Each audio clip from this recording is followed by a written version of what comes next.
Welcome to a very special halfway to Halloween event. Tonight, we return to the shadows of 2021. 31 nights, 31 storytellers, all drawn from the pages of 31 Tiny October Tales. This is the complete collection, remastered and uncut. The door is opening. Settle in.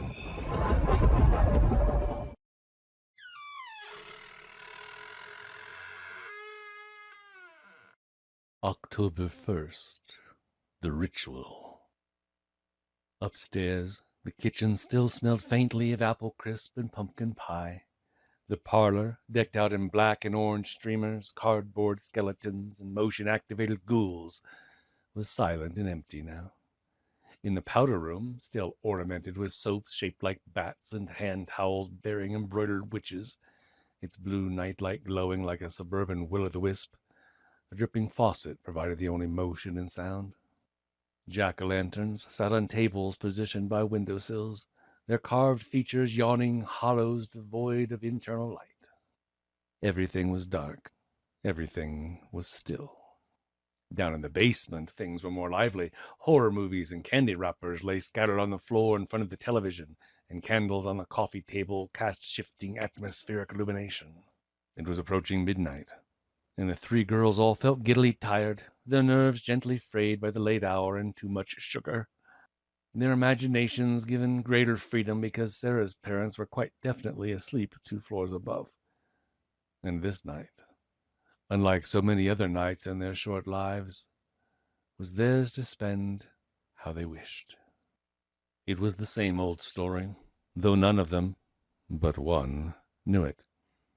And they all felt the pull of the strange and uncanny. Before the night was over, they wanted to do something to scare themselves. That's what Halloween sleepovers were for. Boring, Annie insisted in response to the latest suggestion. We can do better than that. I know, proclaimed Mackenzie. Bloody Mary! A fourth girl, Berenice, who felt neither tired nor giddy, had remained silent for some time. Friday the 13th had not fazed her. Not the steamy scenes, and certainly not the gory ones. Flashlight storytelling had not provoked so much as a whimper from her either. You really want to play Bloody Mary? She asked, now yawning. The other girls turned to her. No one was really sure why she had been invited. Even Sarah wasn't certain. Berenice was new to the district and kind of awkward, but she sure told good stories. Her flashlight story had made them all scream. Maybe that was the reason she'd asked her over. Or maybe, Sarah considered it, it was because of her maturity. Berenice seemed old beyond her age. What, you think Bloody Mary's boring too? Annie demanded. She wasn't as patient with Berenice as the others were. Kind of, Berenice replied. But we can play it anyway, I guess. There was an old miner's bathroom in the farthest, darkest corners of the basement. Sarah's parents had always meant to remodel it, but the money had never materialized. It was a holdover from the turn of the century, just a dank cement-floored closet with a metal toilet, rusty ceiling shower head, cracked sink, and a stained mirror. No one ever used it. There weren't even any towels on the rack, and the toilet paper holder was empty. They approached it, flashlights lit. Who wants to go first? Sarah asked. Not me, said Mackenzie. Me neither, said Annie. They all turned to Berenice, who yawned again. If you're so bored, Annie said, smiling thinly. How about you do it, Berenice? Maybe it'll wake you up a bit, especially if, she appears. Berenice looked at her quizzically. You don't like me, do you, Annie? This bores you, but you bore me, Annie shot back. Do something. Berenice nodded. You do it first, then I will. Deal? Oh, you scared? Annie demanded, showing her teeth this time. Hey, I think she's scared. Oh, I'll do it, Berenice said evenly. I promise. But this was your idea, so you first. Come on, everyone. Let's all go in and watch. That is, Unless you're scared, Annie. Jolted by the challenge, they piled into the dank, dark bathroom and shut the door. Remember, you turn off the flashlights and say her name 3 times, Mackenzie said. Then she comes out of the mirror and gets you, takes your eyes, Sarah added. In the stained, corroded wall mirror, breathless with youthful, entertaining fear, they stared back at themselves. Well, 3 of them did. The 4th, who stood with them, stared back at nothing. Wait, what? Said Sarah. Berenice, where's your... Huh? Berenice, what the frick? That's not my name, said the girl who was suddenly not Berenice. She turned to Annie. You first, she said, and her voice was harsh and flat. Annie shook her head rapidly. She was very pale. It was your idea, Annie, the girl without a reflection said. Say it. Now her voice was deep, a guttural moan like a sound of a November reed spanned by foul night wind. Mackenzie and Sarah screamed, turned, and jostled the door. It would not open. Time distorts so many things. Appearances, events, stories, rituals. The girl's normal voice had returned, but then she smiled, revealing teeth that now seemed too long, too sharp for her mouth. This is how it really goes down. However, it does bore me. The years stretch back and forward, a long and wearying span. Her head snapped back to face Annie again. You won't say it? Annie, chin trembling, could only stare at the thing in front of her. Ha ha ha. Then I will, it said. He clapped its hands. The flashlights all went out at once. There were no screams. Shock had silenced them. Me, the thing said, turning to face the mirror. Me, it repeated. Me. And then the bathroom was completely empty.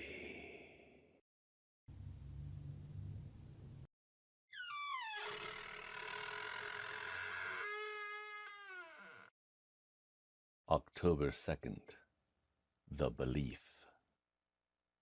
The noises from the attic started just weeks after Julie and her parents moved into the old Victorian, enthusiastically purchased for an inexplicable bargain. Julie, being young, thought the noises were a ghost or a monster or some other awful thing, and her parents, jaded by time and the routine workings of the world, thought the old place was simply exercising Julie's overactive imagination. And so Julie suffered not just from the noises, but from her parents' disbelief. The noises always came after midnight, and always, somewhere over her head, from the attic, her parents never bothered to check, and she never dared explore. At first they were footsteps, and then clanking like chains, and then low guttural moans, and then scratching on the floorboards, and then sloshing like a tub of water being dragged across the room, and then laughter, first high-pitched, later deep and hollow, and then finally words. Help me, they said. I'm so hungry. I'm so cold. Oh, it's so dark. Let me out. For 3 nights straight, that's what the words said. Let me out. Let me out. Let me out.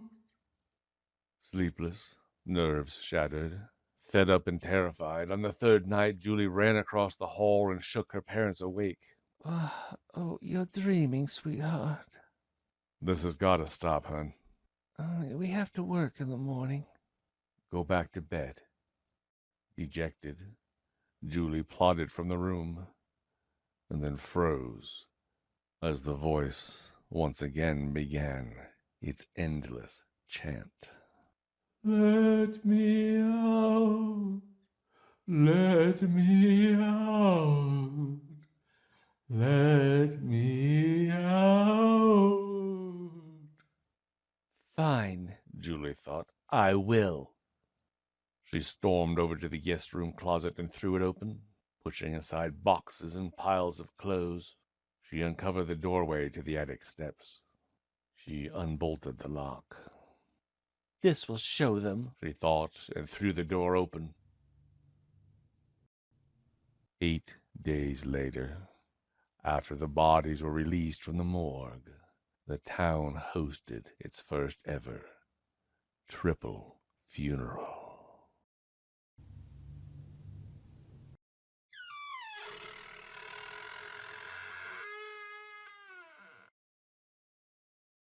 October 3rd, the fixer-upper. Bethia was angry when I got home. She always is when I'm gone for more than a day or two. My business trips leave her fuming, and it takes days, sometimes weeks, to calm her down. But this was not a business trip, just a meeting, a closing, or as close as you can get to one before signing the actual papers. And somehow she knew it, like she always knows on some level what I do when I'm out of the house. Of course, I talked with her about what was happening first, that strange people would be touring the house, that I'd need to fix certain things, paper certain walls, paint certain rooms, and what it all meant. But I'd kept the dates of the final meetings quiet, for fear of provoking and enraging her before it was absolutely necessary. Still, she knew. Normally, Bethia quietly sits or stands in various rooms of the house. I never know where she'll be exactly, although she does have spots she frequents more than others. That took some getting used to when I first moved in 9 years ago. But I'm an accepting sort, and since I never married and am often prone to loneliness, I soon came not to mind so much. But it was disconcerting, at least for the first 6 months or so. Seeing anyone unexpectedly standing in a room when you turn on the light is enough for a startled gasp. But she's been dead a long time, and looks it. Her eye sockets are empty for starters, just dark hollows. Also her hair, undoubtedly once luxurious and carefully combed, is stringy and matted, and her lips and nose have rotted away. Skeletal hands protrude from the sleeves of her dress, which is streaked with mildew and mold. Oh, she's quite a sight. I did research, of course. Bethia told me her name by scratching it on the wall, so it was easy to track down her information. Born in 1864 to the original owners of the house, died of diphtheria in 1874. Started haunting the property soon after. And over the decades, sent a number of subsequent owners fleeing into the night. 2 straight to mental institutions, and goodness knows how many others to therapy or a lifetime of paranoia. Only those who own the house can see her. That's another thing I quickly learned. Anyway, like I said, when Bethia is content, she doesn't do much. She just stands there in the corner staring at me while I watch TV, perches atop my bookcase when I'm working, or crouches smiling at the foot of my bed when I read before going to sleep. She does not haunt the bathroom. We reached a tacit agreement that I need at least some privacy. But virtually every other room is fair game. Sometimes she gurgles when she's really happy, like at Christmas when I put out a small present for her, or when I tell her funny little details about my day. But when she's irritated, she plays pranks. Falls out of the closet and into my arms when I open the door. Hangs herself in the living room ceiling fan, sweeps plates off the table, knocks mirrors and photos off the walls, screams in my face. One time I made the mistake of buying a rabbit. I figured it was a quiet and easy pet. Bethia didn't like it. It made her jealous. Well, no need to say what she did. And now, I'm moving away. No, it's nothing personal. I keep trying to explain that to Bethia, but she just won't hear it. I've been transferred to Seattle with a 12% raise, and there's simply no way I can refuse. But that doesn't make her feel any better. It's not personal.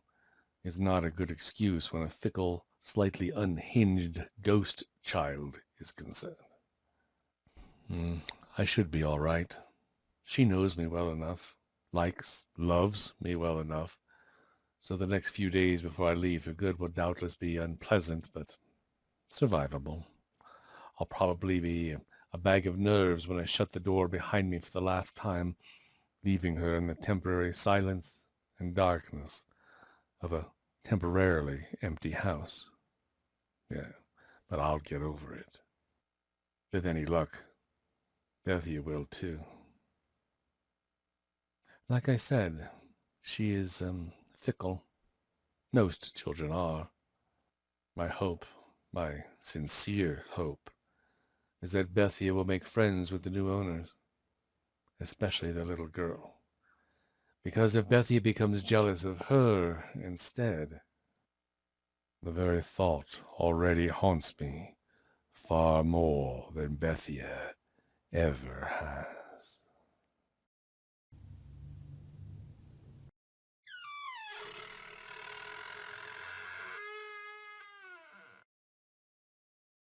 October 4th, the catch. Death had entered the room, and the old woman thought to fool him, hoping he might pass her by like a great predator that only responds to motion or sound. She lay in bed without moving, without breathing. The darkness was pregnant with stillness and silence. "He won't find me now," she thought. "They all try to hide that way," Death murmured in her ear. "But it only means I've caught you already." She wanted to cry out, but the stillness and silence were forever now.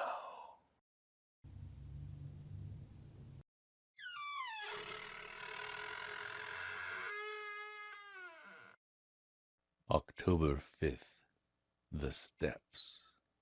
Heck no, you won't do it. No way. No one ever has. Margaret Fowler smiled. Well, someone must have, otherwise there wouldn't be any stories about it. Tess Clark, Lizzie Brown, and Margaret stood at the bottom of the stone steps looking up. A cool and heady wind swirled crisp leaves around their feet and scuttled them down the stain-chipped blocks that climbed up, up, up above them and disappeared into the darkness of an unseen, overgrown field.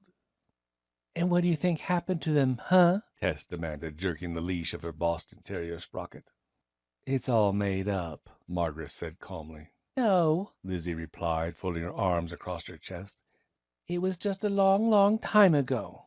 You can see the graves in the churchyard." Margaret shook her head. "In stories like this, everything happened a long, long time ago. Handy, isn't it? That way no one's still alive who knew the people. The records get lost in fires and floods, and what really went down gets all twisted, don't it?" "You're new to town," said Tess. "Otherwise you wouldn't say that. If Mother even knew I was close to hell's staircase tonight, she'd tan me raw and ground me through Christmas." "Well, I'm going up at 11 o'clock sharp," said Margaret, "and you'll see how nutty your mother is to believe such crap." Tess's face began to model, and she took a step forward, Sprocket barking and running between her legs. But Lizzie put an arm out and held her back. We just thought it'd be good for you to know," Lizzie told Margaret. "If you think it's only a story, okay. But most folk around here take it seriously." "So you're saying people here really believe, that because the house that used to be up at the top of those steps burned down, and a couple of families supposedly died in it, the steps can somehow kill people now because they're Haunted. What I'm saying, Lizzie said quietly, is that the fire really did kill 3 families, 17 people all told, on October 5th, 1898.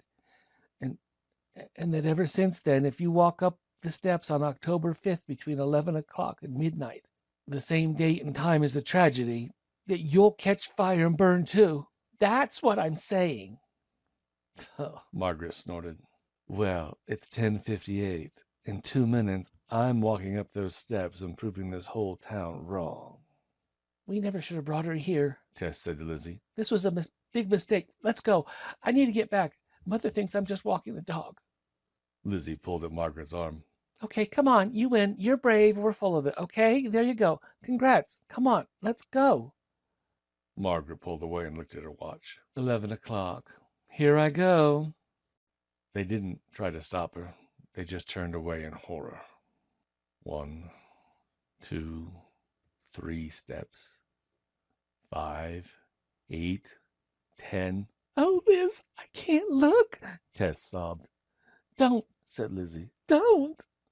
They waited for the screams, the wall of heat, the shifting flicker of flame, and the smell of scorched flesh. They waited. And nothing happened.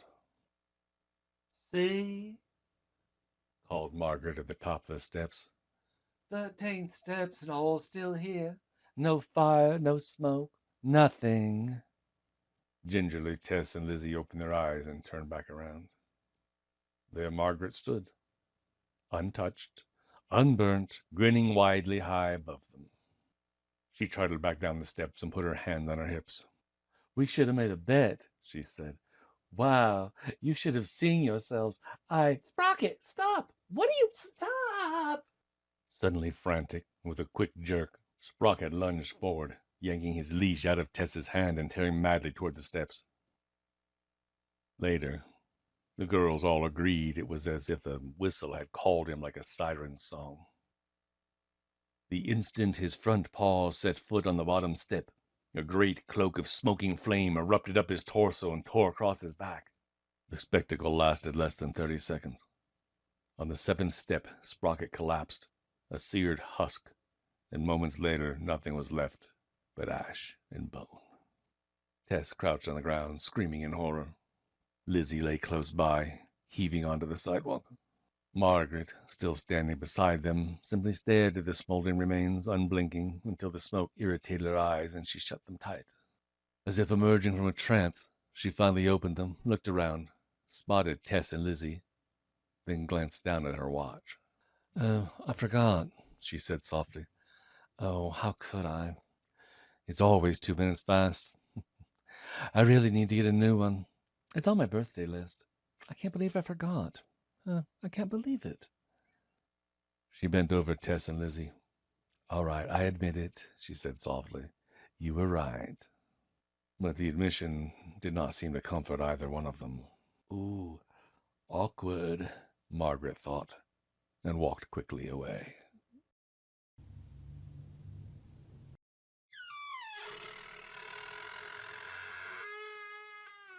October 6th, The Rapport. Graves speak. Emery Fields knows this all too well. Living next to a cemetery has given him plenty of opportunities to learn it, though in the beginning he was reluctant. He hears them at night, mostly. Sometimes faint, sometimes clear. Windy days are loudest. The voices blow across the dark planted field, through and over the weathered stones, coarse weeds, and tall grass. They cry and moan and beg and mutter. Sometimes they sing, other times they scream. Emery has not slept well in years. He's always cold. He often murmurs to people no one else can see, but says little to anyone else. Most people in town think he's insane. But he doesn't leave. Undertakers can't always write their own tickets, and he's grateful for the work. Emery's grandfather used to say that when the dead speak to you louder than the living, you'll be joining them soon. But this has gone on for a long, long time, upwards of 2 decades, and Emery still walks the earth, taking and giving breath. He most often walks the earth to the cemetery itself. Although he didn't always, he now feels quite comfortable there. At home, amongst friends. When they speak, he speaks back. When they ask questions, he does his best to answer. When they cry, he tries to comfort them. There, he says. It's okay. We all have burdens. Sometimes Emery asks his own questions. How are you today, dear? He might inquire of Martha Whitaker, who died, along with her infant, in the flu epidemic of 1918. And Martha might answer, if she answers at all, Gabe is hungry. And faintly, almost imperceptibly, feeble cries sometimes rise up through the rotting wood of their shared coffin, filter past the rich grave loam, and stir his slow but steady heart.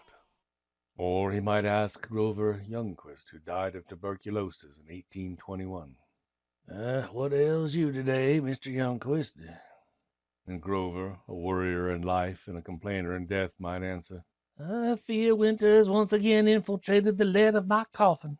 Oh, my fragile bones. Not all there are friends, though. It took time, but Emery learned which graves to give a wide berth to. Personalities rarely change in death, although just like with age, many tend to calcify. Once a grump, twice a grump, his father used to say. Still says in point of fact. Emery visits his father regularly at the edge of the grounds beneath the maple tree, where he always wanted to rest forever. And so Emery skirts around Mr. Murray's plot, who still yells at him to get off of my lawn, like he had when Emery was a boy and Mr. Murray still lived. And he avoids Franny Millwood, who killed her husband in a fit of pique and hung for it. And he positively shuns the unmarked, but mapped, thank goodness, grave of Claude Burns, who murdered his entire family back in 1883 and, despite an unlikely acquittal, reveled in the act until his death, and now whispers vulgar threats by day and emits hair-raising laughter on dark winter nights. But most are his friends, and they appreciate his simple overtures of kindness. He knows this well now. For years, Emery couldn't be certain. But one night, Devil's Night to be exact, Emery took to bed early with a nasty flu. Most Devil's Nights he tries to stay up late to counter any pranks or nonsense, but there's always some. Tombstone tipping or spray painting at worst, but usually nothing more than toilet papering or silly string. But on this specific Devil's Night, Emery fell ill. After a day of growing chills, muscle aches, headaches, and a crippling fatigue, he found himself simply unable to crawl out from beneath his blankets, let alone walk a vigil amongst the rows of granite and slab and sandstone and marble in the damp, cool air of late October. And that was the night a young man named Nate Summers, new to town but already the proud possessor of a reputation for delinquency, decided to impress some friends by throwing a Molotov cocktail at Emery's house. It ain't enough to knock down a stone or two, it was later reported he told them. Hell, it ain't even enough to mess with the dead. The living. Messing with the living's the real fun. And so Nate found a house on the edge of town, in sight of the dead, with 3 disbelieving friends looking on. He burned that house down. The fire moved fast, spreading up the back shingles to the roof before anyone could gasp more than once, before anyone could even pull themselves away to run. And Emery, still sick inside the house, didn't wake up until the whole place was wreathed in flames. Instinct often trumps thought. Emery knows that now. He crawled out of the sick bed and threw himself through his bedroom window, landing flat on the kitchen roof, shivering with fever and shock, his left shoulder shattered. And when he felt himself helped to his feet, picked up, and carried through the air from the smoking roof down to the safety of his side yard, he chalked that up to shock, too, until he looked up and saw a skeletal, hollow-eyed woman in a rotting, antiquated dress setting him gently down on his feet. Thanks for asking after me so often, a low voice rattled in the back of the desiccated throat. Got to get back to my cave. You're welcome, Martha, he said without hesitating. And then she was gone. But others, lots of others, remained, creating a thick ring of decay, dust, and clotting earth around 4 young men and women who were screaming the way only wounded animals scream. You ought not to hurt our friend, Emery heard one say, and was surprised to recognize cranky Mr. Murray as the source of the voice. We didn't mean it. We didn't. Oh, God, no, no.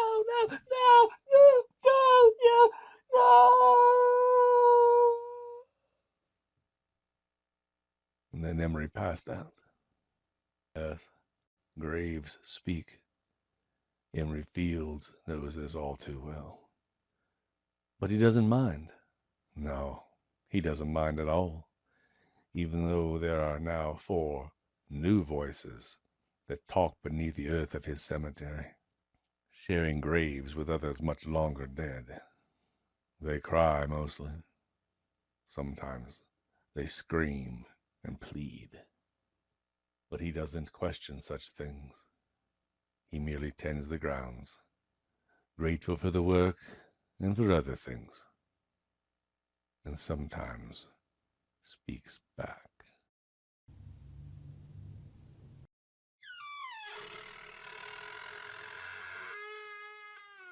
October 7th, The Woman. The overgrown trail through the woods promised mystery. Clara Glenn often walked it at night, had ever since she was little, and now that she was 18, the mystery had taken on a different form. Roscoe Brown stepped out from behind a tree and fell into pace beside her. There's a clearing at the top of the hill, Clara said, and Roscoe nodded with solemn eagerness. They spread the blanket on the coarse, tall grass and lay upon it, she beneath him, feeling the rough prickle as the blades poked through the wool and the fireflies blinked in the darkest shadows. After they had finished, Clara sighed. Oh, I used to think there were fairies and sprites up here, she said, apropos of nothing Roscoe could figure. How foolish, Roscoe grunted. You were just a little girl, eh? And then Roscoe was gone, too startled even to scream, and all the fireflies gathered round her, spitting fire without warmth. He is yours, as promised, Clara told them. Now show me the way. I've waited a long time. I'm finally a woman, she thought, as they led, and she followed.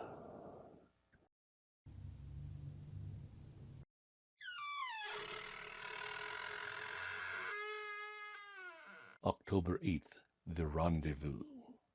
It was evening, and William and Francine were 17, and he was going away and she was staying behind. The present had moved them into the future, and the future was now. They stood beneath the trees at the top of the hill, leaves falling on and around them as the wind blew. Far below, the lights of the small town twinkled cold and distant.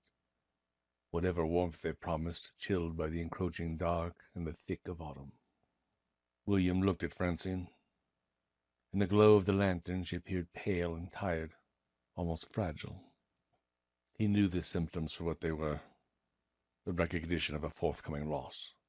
It won't be forever. This is a short break, a hurdle we have to jump before the finish line, and once we cross it... We won't cross it, replied Francine.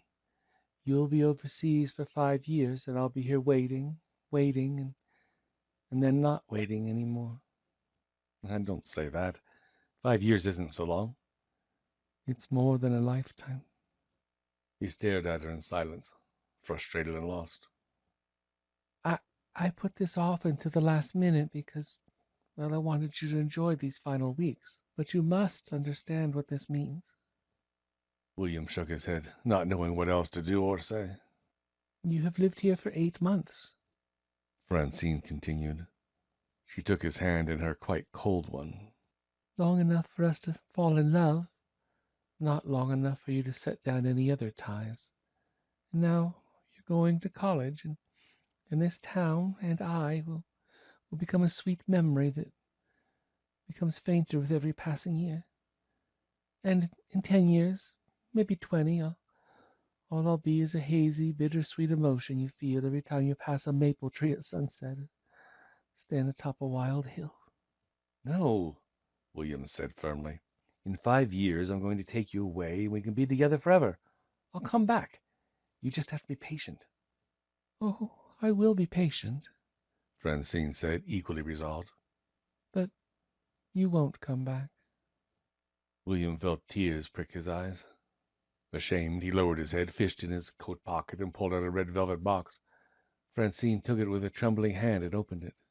Oh, beautiful, she said, and withdrew a silver heart-shaped locket. Just beautiful. She fastened the locket's chain around her neck, stepped back so he could admire it, and smiled. She looked radiant in the shifting, flickering glow of the lantern, and the silver heart reflected white light like ice. I want you to keep it with you always, he said softly, and when I come back I'll replace it with one of gold. Francine bit her lip, closed her eyes, and took a deep breath. And then slowly, with great effort, she steadied herself, opened her eyes again, and managed a thin smile. And now I have a gift for you. Oh, no, you can't afford. It doesn't cost anything, but it's all I can give. Your gift, William, is this. 20 years from now, if you're still alone in the world, come back to this hill at dusk. 20 years exactly, on October 8th, 1921. And I will meet you here. William sighed. I told you I'll come back in 5, and that I won't change my mind. Nothing can keep me from you. Not college, not time, nothing. You'll see. What we have now will last forever. She nodded, bit her lip a second time, then repeated. October 8th, 1921. Before he could object again, she leaned forward, kissed him, and he spoke no more.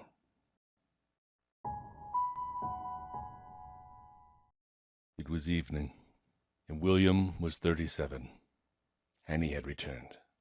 The hill seemed less high, the town diminished, but the old maples still rustled in the autumn wind, and dusk, still abrupt and aggressive the way only a small town dusk can be, encroached forcefully despite the electric lamps in the streets below, and felt cold on his neck and hands.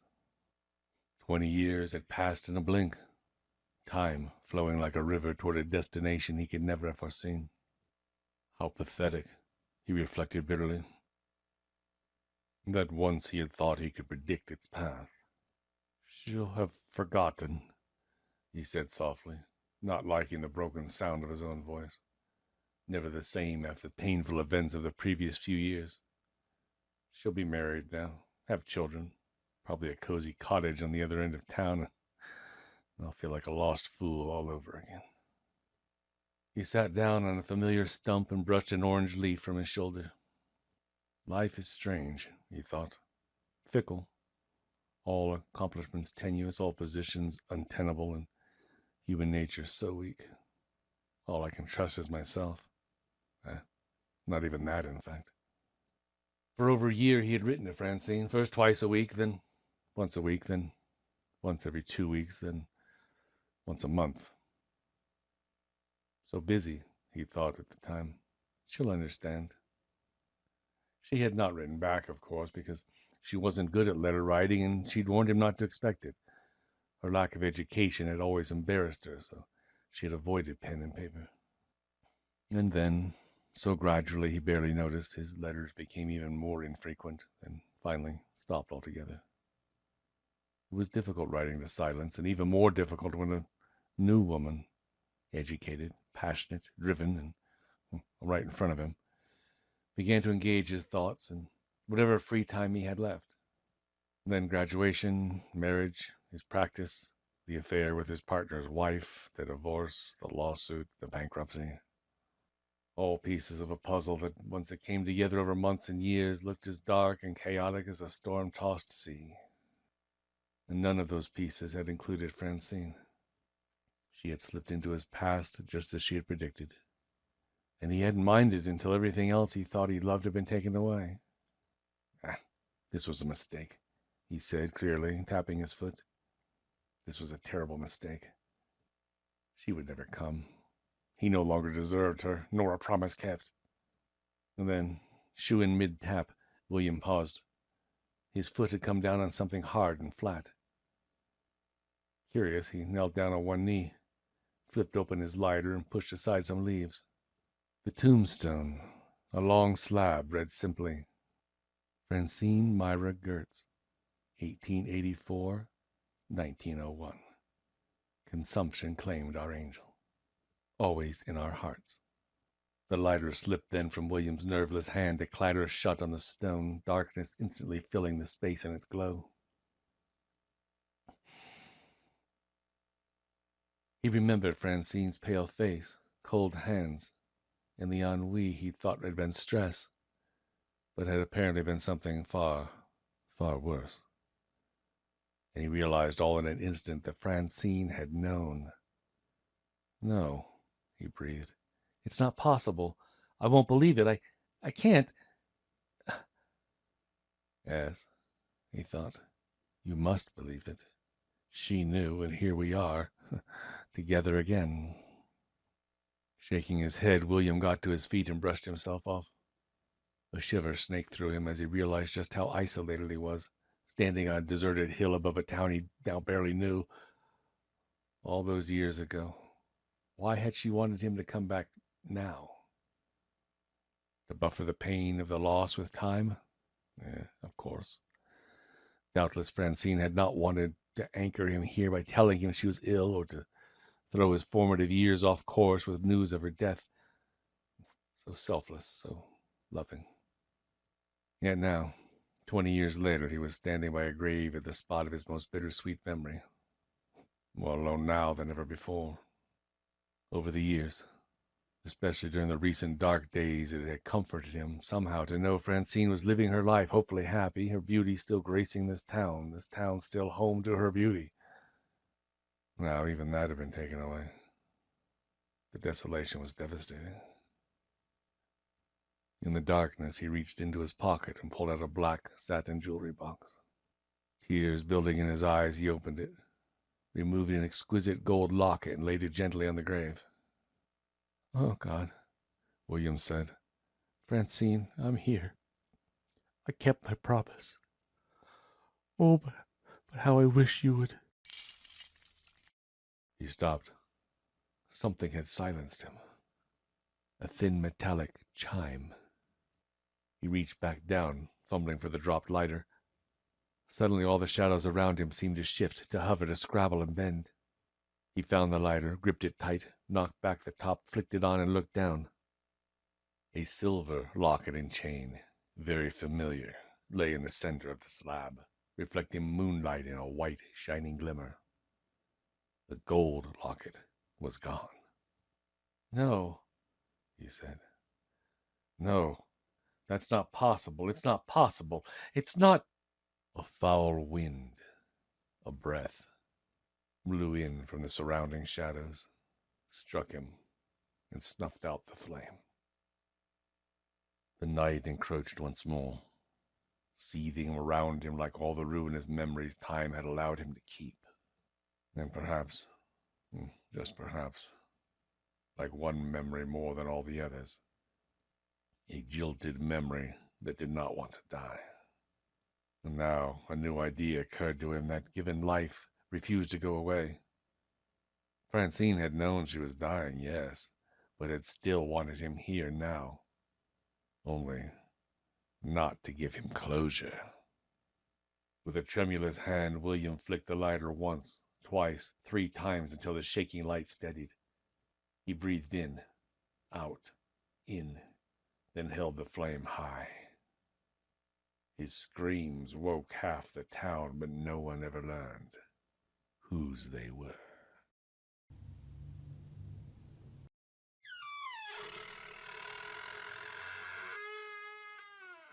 October 9th. The Loss. Martin Burns called Brian Grooms on the phone for over 9 years. 3 of them while dead. Those 3 years started out as surreal and profoundly disturbing time for Brian. However, the human mind is capable of adapting to new perspectives far faster, more thoroughly than many are willing to credit. For weeks he was shocked, then terrified, then deeply unsettled. But 13-year-olds are profoundly inquisitive, so the terror and unease quickly changed to curiosity and excitement, then joy as the new reality fully sank in. Martin was still around despite the car crash, and even as his body gently decayed in the cemetery earth beyond town. He only called on one phone, though, an old landline connected to a cordless phone in the basement game room. Perhaps it had something to do with the signal, or the phone, or the rules that governed where Martin now was. It didn't really matter. Brian was fine with it. Once a week, every Thursday, at the exact time of Martin's death, that phone rang, and Brian made sure he was home to take the call. His parents never seemed to notice the clockwork schedule, never seemed to notice that he was on the phone then at all. And so he and Martin could talk freely, and did. They talked about everything they'd always talked about when Martin was alive. Martin could sometimes still see his friends and family, even though he could not communicate with them. Only Brian's phone seemed to work. So he kept up to date on everything they did through his own methods, and that meant Brian didn't have to fill him in on every little thing. Martin even watched television and saw the latest movies. So even though he couldn't, for one reason or another, speak much about the place where he now was, things continued on much as usual between them. And at the end of every conversation, Martin always asked Brian, "Can you talk next week?" And Brian always said he could. And for much of those first 3 years following Martin's death, that's how things went. But eventually Brian realized something. Martin did not age. Well, it made sense that he wouldn't, Brian supposed. Martin would always be 13. It was only after Brian turned 16 that he recognized the growing burden of that reality. The calls, while still welcome, were no longer something he looked forward to like he had before. The conversations became shorter, a bit less comfortable and natural, and sometimes he found himself wondering if Martin noticed too, and felt the same. Then, ever so gradually, Brian started missing the weekly calls entirely. First it was just every now and then. Brian always felt bad and always did his best to make good excuses. Things came up, after all. Lacrosse practice, study sessions, Julie Morrison. He could tell Martin was hurt, but after the apologies, he always seemed to rally quickly and became the same old Martin again. But then the missed calls became more frequent, the reasons for missing them more numerous. Until one Thursday evening, after a long day, Brian was lying on the couch watching YouTube videos and the phone rang. He lowered his iPhone and stared at the old cordless phone as it rang on the end table.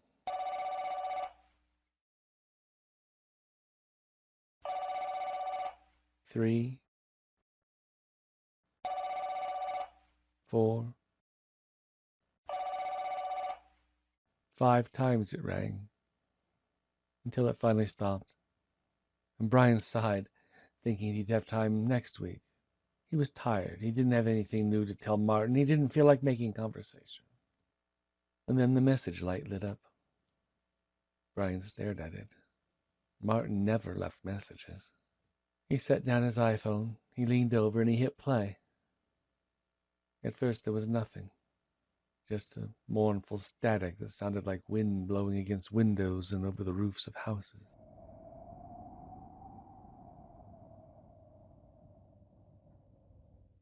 Then Martin's voice, only a faint whisper, as if resting on a breath of buffeted air. "I can see you on the couch, Brian. Enjoy YouTube. I'm going away. The time has come. Goodbye." The message ended. "No," Brian said softly. Desperately, he hit redial. Nothing rang on the other end. And after a long moment, he again heard the wind gusting. It sounded over deep and tumultuous waters.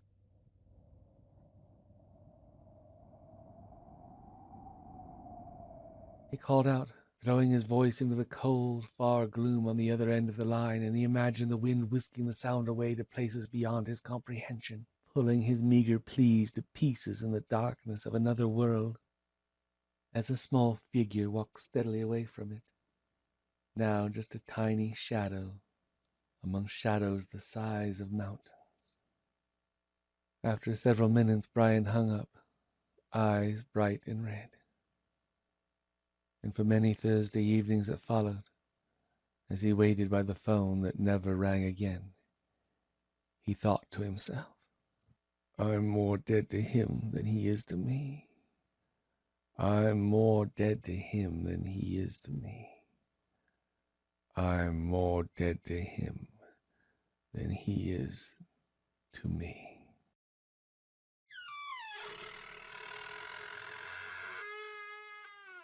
October 10th. The Monsters. Jeremy Sims finally outgrew the last vestige of his belief in monsters on October 10th, 1986, several months into his 13th year. For the first time in recent memory, he closed the bedroom door before bed, left the closet door wide open, didn't use the nightlight, and didn't tuck his hands and feet under the covers before falling asleep. That was the night the monsters got him.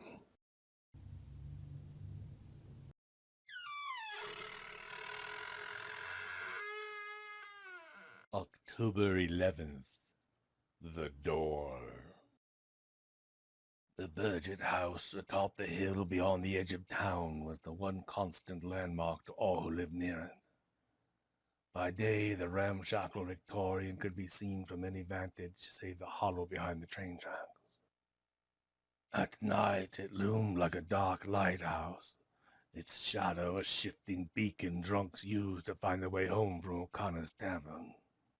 And it was only at night that Rose Burgett, 93 years old but still, as she put it, full of zip, moved through that cold estate like a wisp of temperate air.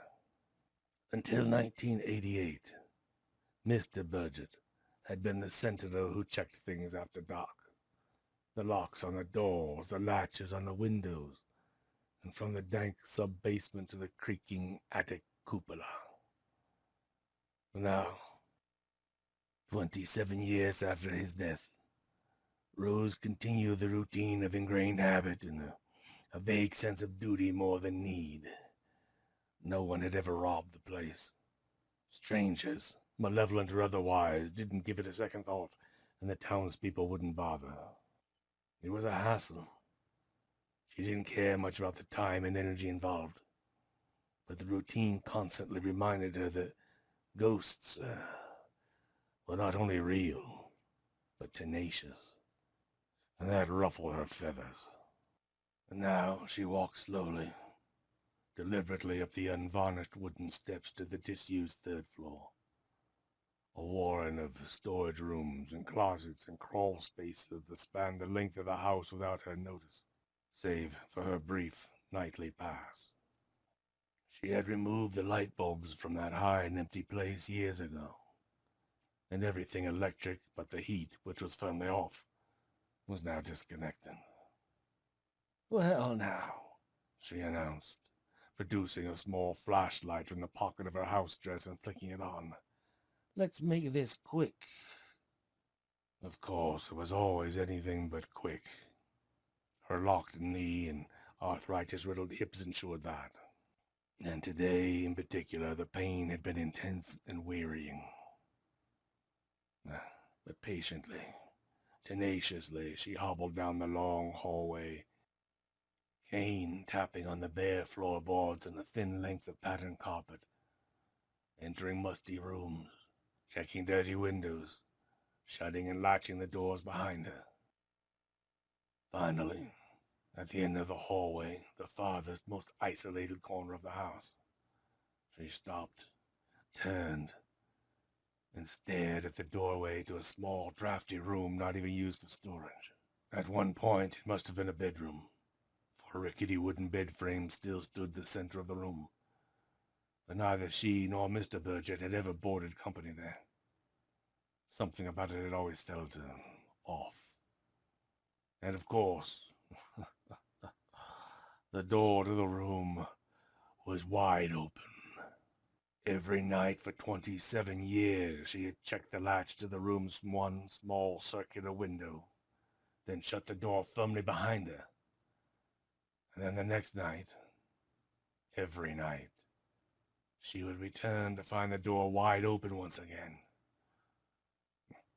Mr. Burgett had dealt with the open door at his time, too. For months after moving in, the issue had kept him fuming by day and awake at night. But he eventually became resigned to it. What else could he do? Deadbolts, latches, locks of all sorts, even nails failed to keep it closed. And it was in that little room, early one snowy morning 27 years ago, that Mrs. Burgett had found Mr. Burgett, quite cold and dead. It was the only time she could remember that the door had remained shut through the night. It had opened easily to a frantic tug, however, and there Mr. Burgett lay, spread out on the floorboards, cold and blue, eyes and mouth wide open in an appalling rictus. There was no making sense of it. It was just one of those things. Or perhaps an instance when it was best to let sleeping dogs lie. But this night, for some reason, sense or not, routine or not, Mrs. Burgett had had enough. In the hours after, she couldn't quite explain to herself why she did what she did next. More than likely, it was the awful ache in her joints, which always left her cranky and irritable. But seeing the door open again, like a consistent challenge to authority, made her thump her cane in frustration.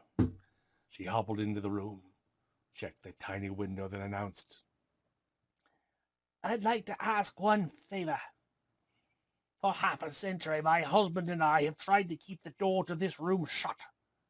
But whoever you are, you won't let it be. I don't think I've addressed you before, and I don't like to bother you, but I'm an old woman now, cranky as hell and bone-weary. If you could keep this door shut from here on out, it would surely be a kindness." Her speech concluded. Mrs. Burgett hobbled toward the door. It was stopped short when that door slammed shut in her face. "Thank you," she said faintly, heart rabbiting.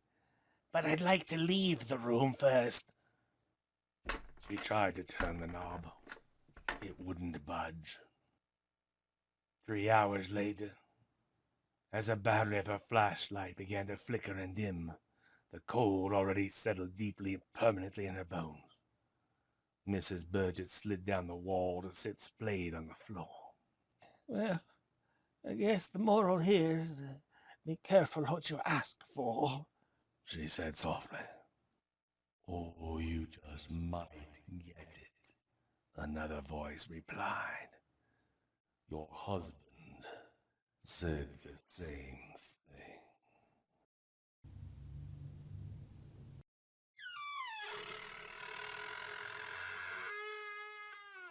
October 12th, The Favor. The house itself was a ghost, of course.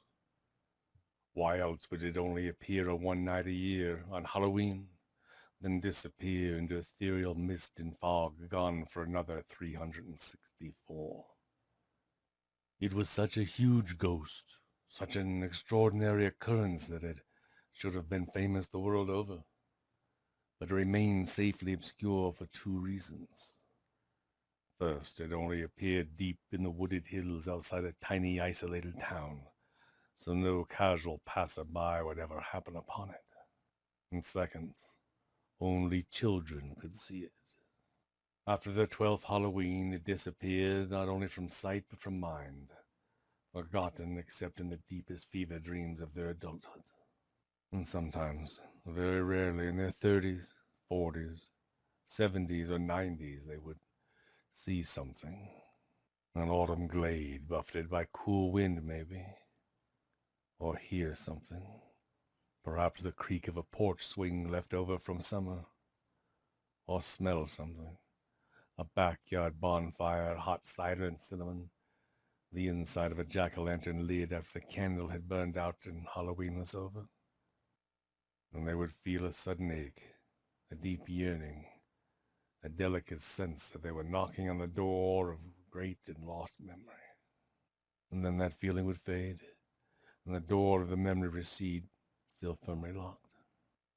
But somehow, the children of Still Creek always found the house, generation after generation. They were drawn to it like moths to a flame, and never spoke of it save to one another. And this year, this special year, Jack Malley had plans. And that's how my great-uncle Dan started a story. He had dozens, hundreds maybe. No one really knew or could know how many. It's possible he made up some on the spot, but other old favorites he'd dust off just about every October, either volunteering them up himself or giving in to a request from one of us kids.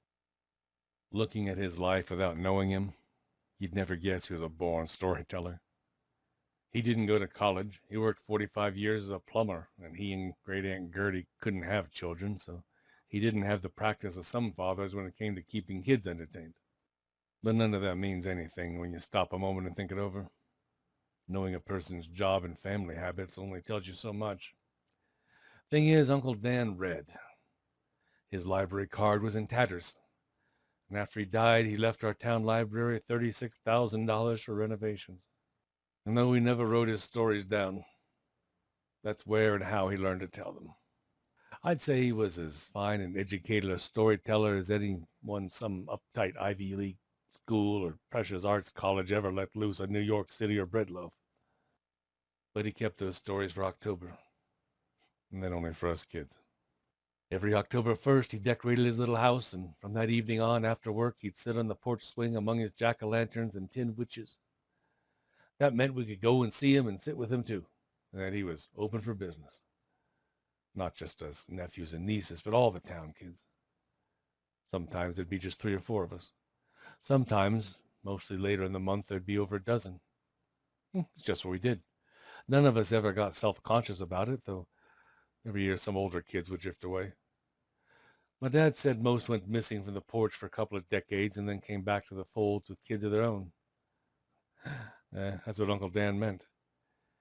He was as much a Halloween ritual to our town as anything you buy in a store or see in the movies.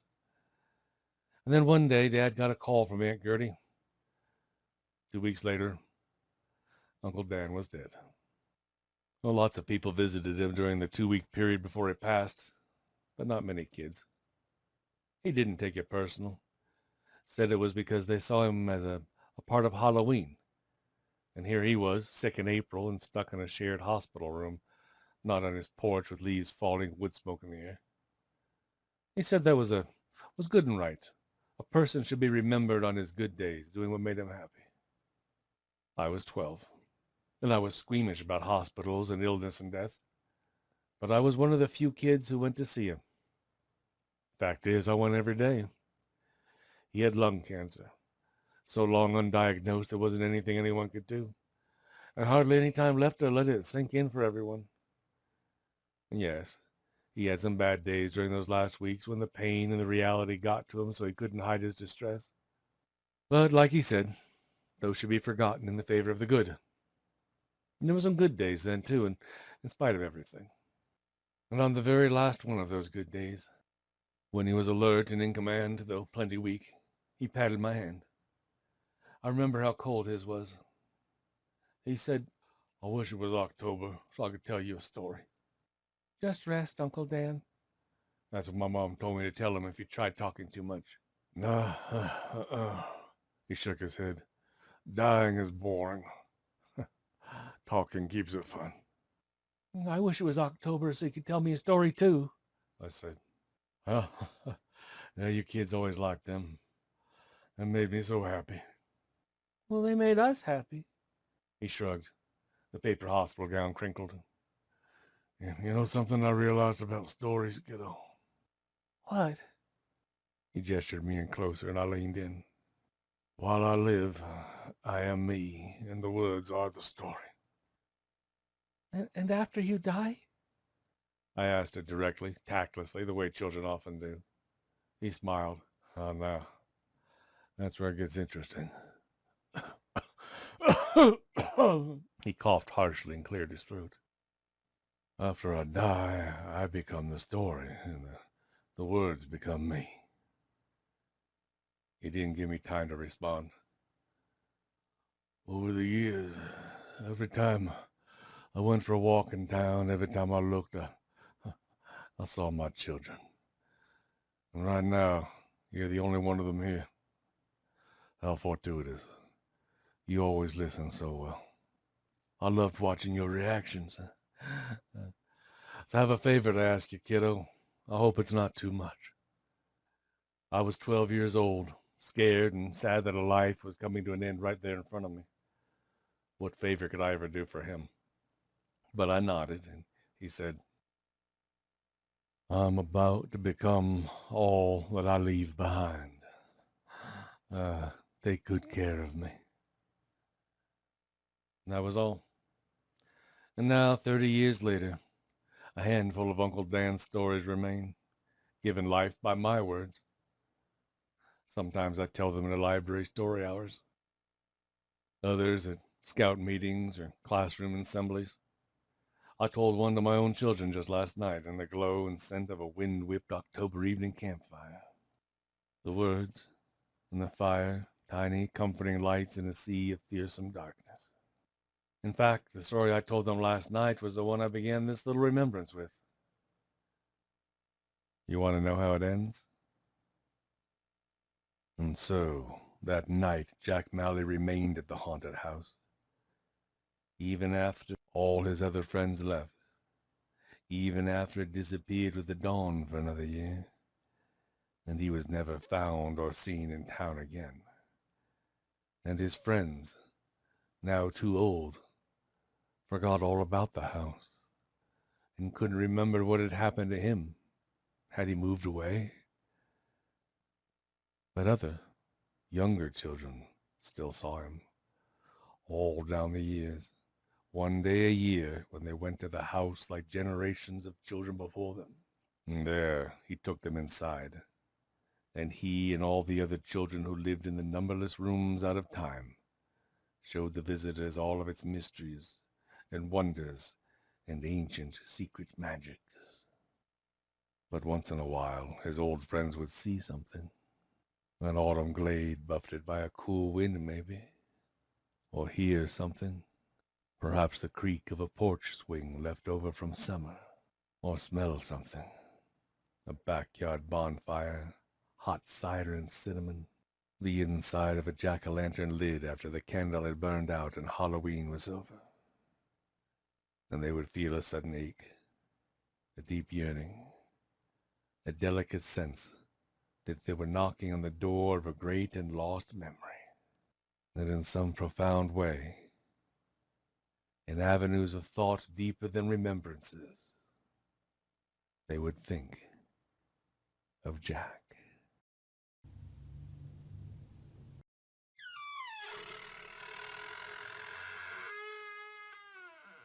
October 13th, the reunion. By midnight, Will Baldwin's 20th high school reunion was over. Drunk, he decided to undertake some sentimental business. He left the Marriott, he turned off the busier streets and onto darker ones, and then reached the isolation and looming pines of River Road and parked in a half-hidden gravel lot. Up the crumbling stairs stood the ruins of Hell House, a female boarding school abandoned over 90 years before. Legend had it, the 1918 flu pandemic killed over 24 students there, some of whom were still buried on the grounds in unmarked graves. The misfortune had shut the school down for good, and the property had been dark and haunted ever since. In high school, Will had gone there to drink, smoke, talk big with friends, and make love to Sarah Reber. And it was also there, at the end of his senior year, that he had flung his amethyst class ring off into the darkness after Sarah returned it to him, ending the first romance of both their lives. "Well, there's a damn present for whoever else finds it," he'd said, and then walked away into his future.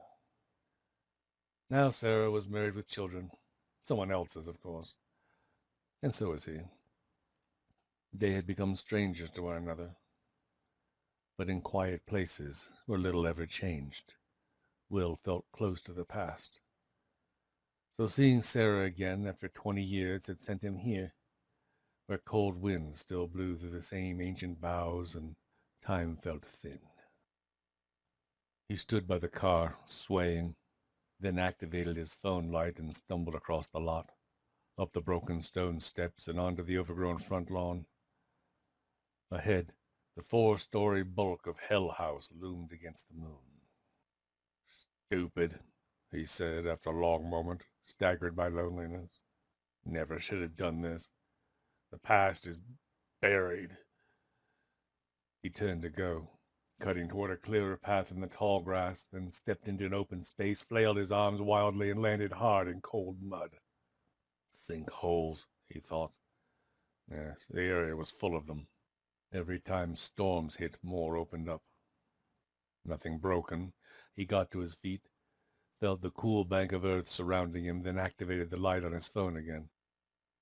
For a long moment, Will stared at the landslide that had sloughed away from the pit's edge, trying to make sense of what lay jumbled within and upon it.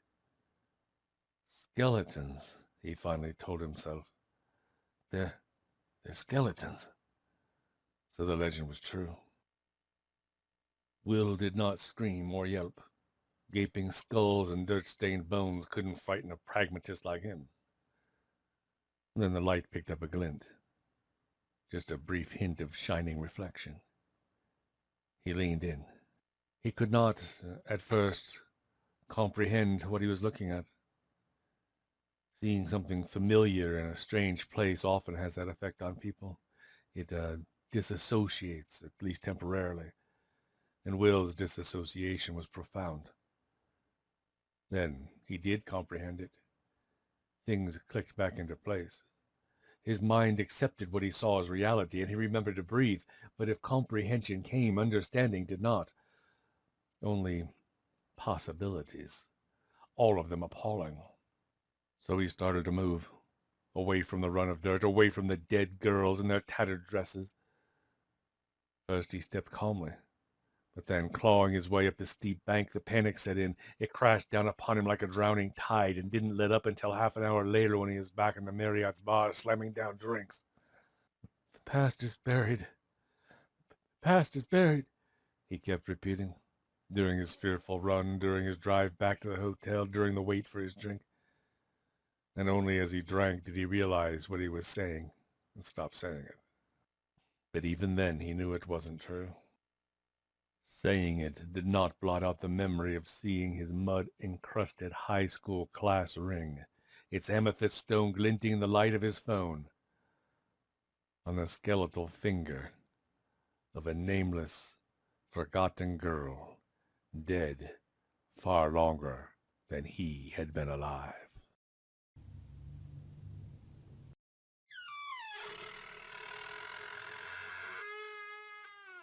October 14th, the commitment. "I know how this goes down." Brandon Wilkes looked over at the young woman in the passenger seat. She stared straight ahead, a vacant expression on her pale face. The corsage on her wrist was wilted, her scarlet dress old-fashioned. "4 girls asked me to the prom," Brandon continued, "even Liz Swenson. But I didn't want to be tied down by any of them. I went stag. You want to know why?" Still the young woman stared straight ahead. Her beauty was only slightly clouded by her strange demeanor. Jade green eyes, raven black hair, features as delicate as the finest sculpted porcelain. "It's because I was hoping to see you, that you'd be there, stranded, standing on the side of the road in the middle of Smithswood, looking for a ride, just like in the stories." No reaction. "And up ahead, about 2 miles, is the spot, right? You'll point to it once it comes into sight and say, 'That's where I died.' and then you'll disappear. So I don't have much time here. Finally, a flutter of her eyelids. Is my jacket warming you up? The address you gave me. I know it's the graveyard where you're buried. And that if I go there tomorrow, I'll find my jacket draped over your tombstone. That's how it always goes. A blink, a twitch of her mouth. I've been fascinated by you ever since I first heard the story. The legend, I guess you'd call it. They call it that anyway. Everyone does. I was 13. I did some research. I found articles about your accident. There were pictures of the car, the memorial, and you. Oh, so beautiful. The whole thing was so damn tragic. Her mouth opened and closed. The fingers of her left hand flexed. After that, I couldn't stop thinking about you. It was a crush, I guess. A crush on a dead girl. Dumb, right? But I've always believed in love at first sight, and that maybe a crush could lead to something more.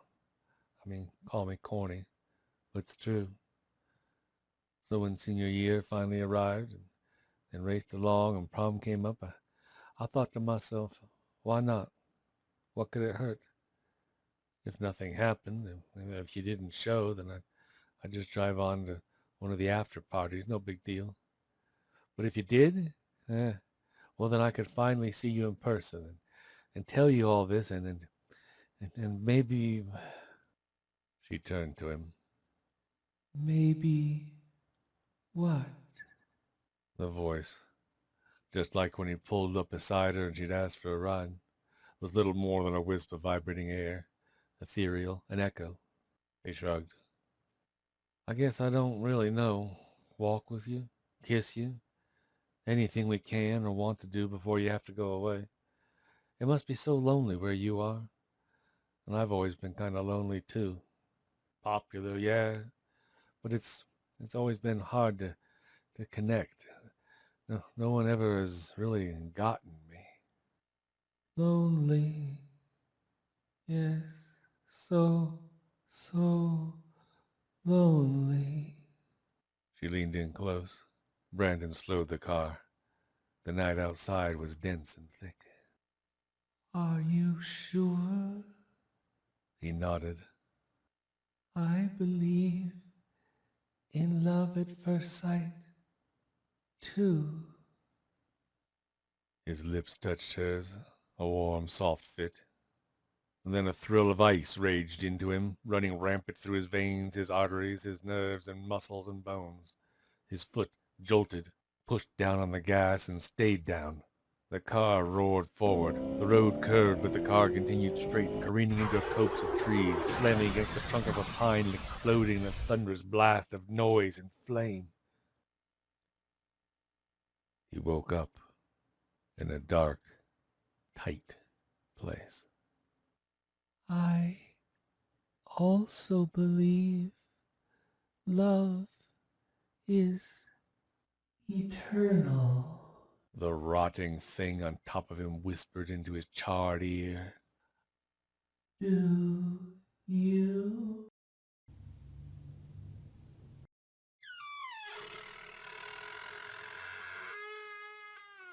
October 15th. The joke. I laugh at death. That's what Halloween's all about, you know. Laughing at death. Making it into something you can wrap your mind around, and then having done so, you laugh at it, say to it, you can stop me cold in my tracks, but the hell with it. I won't waste more than a moment's worth of fear on you. The man with the black hat looked at the rheumy-eyed nonagenarian in his sterile white bed and nodded. I don't mind being laughed at. When it comes right down to it, I'm a trickster, a joker. He leaned forward in the visitor's chair beside the bed. And you know what? I like that some people, however few, realize it. The old man grunted. You've taken a fair bit from me over the course of my life. That's the price one pays, avoiding you when others around you don't. You took my grandparents, my parents, my great-uncles and aunts, my regular uncles and aunts, most of my cousins, all of my brothers and sisters, all of my childhood friends, my wife, even one of my children. Do you hold it against me? The man with the black hat took the old man's cool, dry hand in his own, surprisingly warm one. Well, we all have a job to do. The old man blinked. Is it Halloween yet? Officially?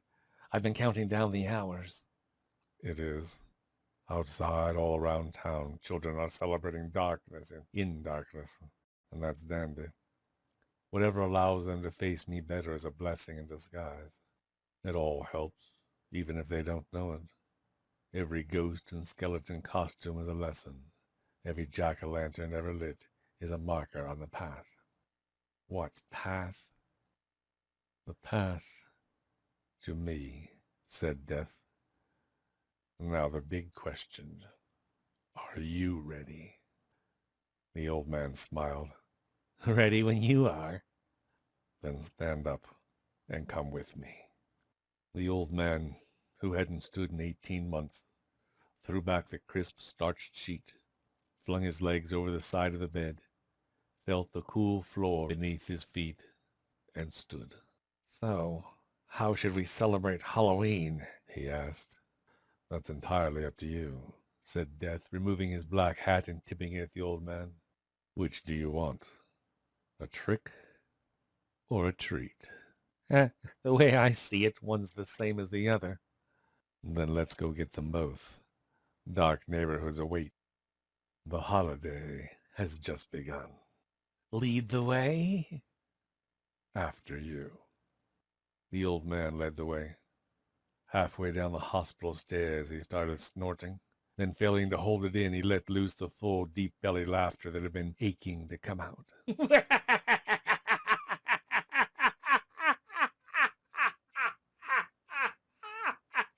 What's so funny? Death asked. You are. Yes, and thanks for finding me.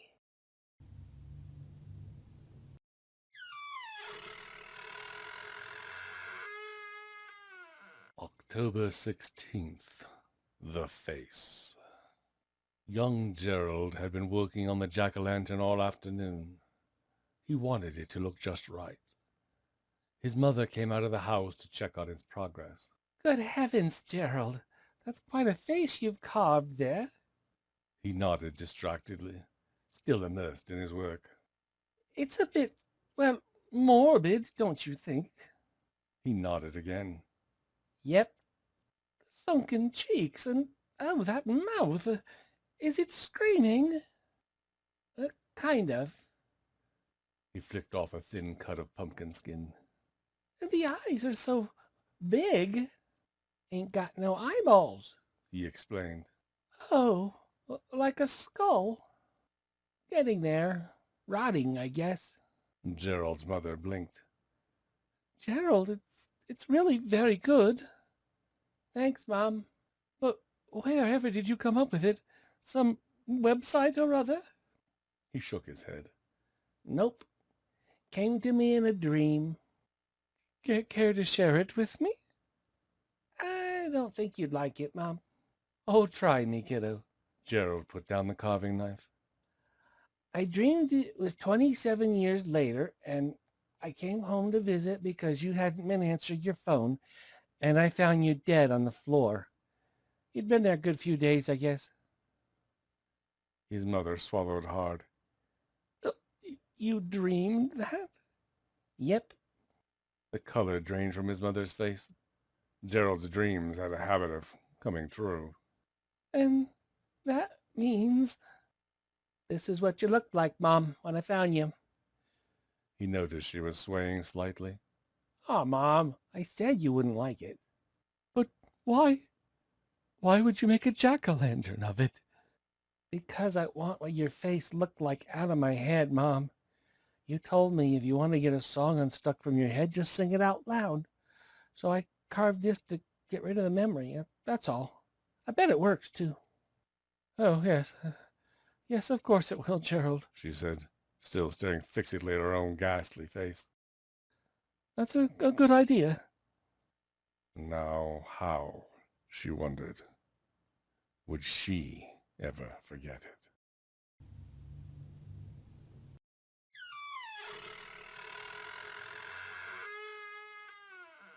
October 17th, The Switch. Here we are, said Stanley Loomis. Look at that, isn't it great? Gene Loomis nodded. It's perfect. They approached the little train station hand in hand, Stanley's excitement tinged with relief.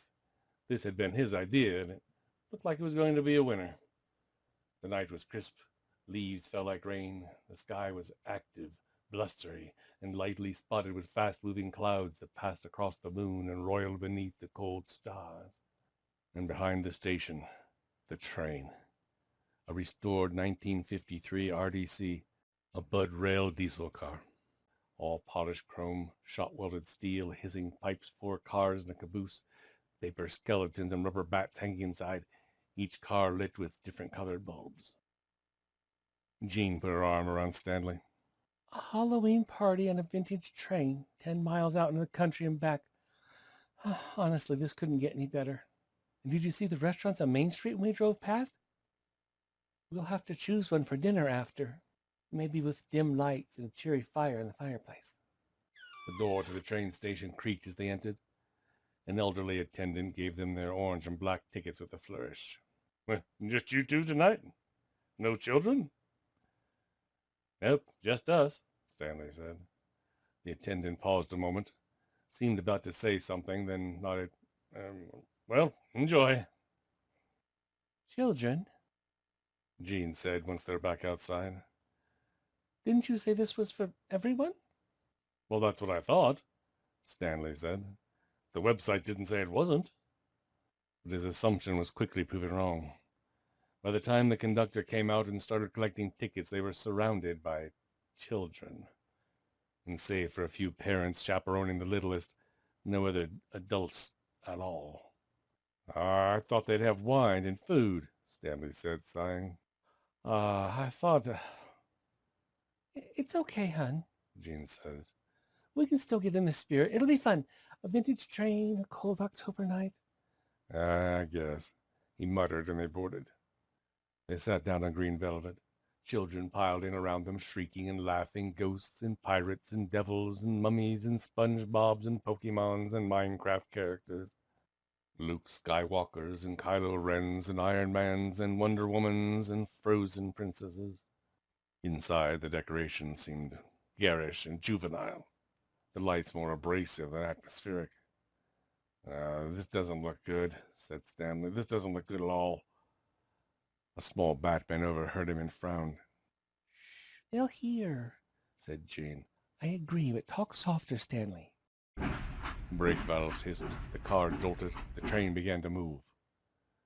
Attendants dressed as scarecrows and clowns and ballerinas began moving up and down the aisles, distributing candy and cider.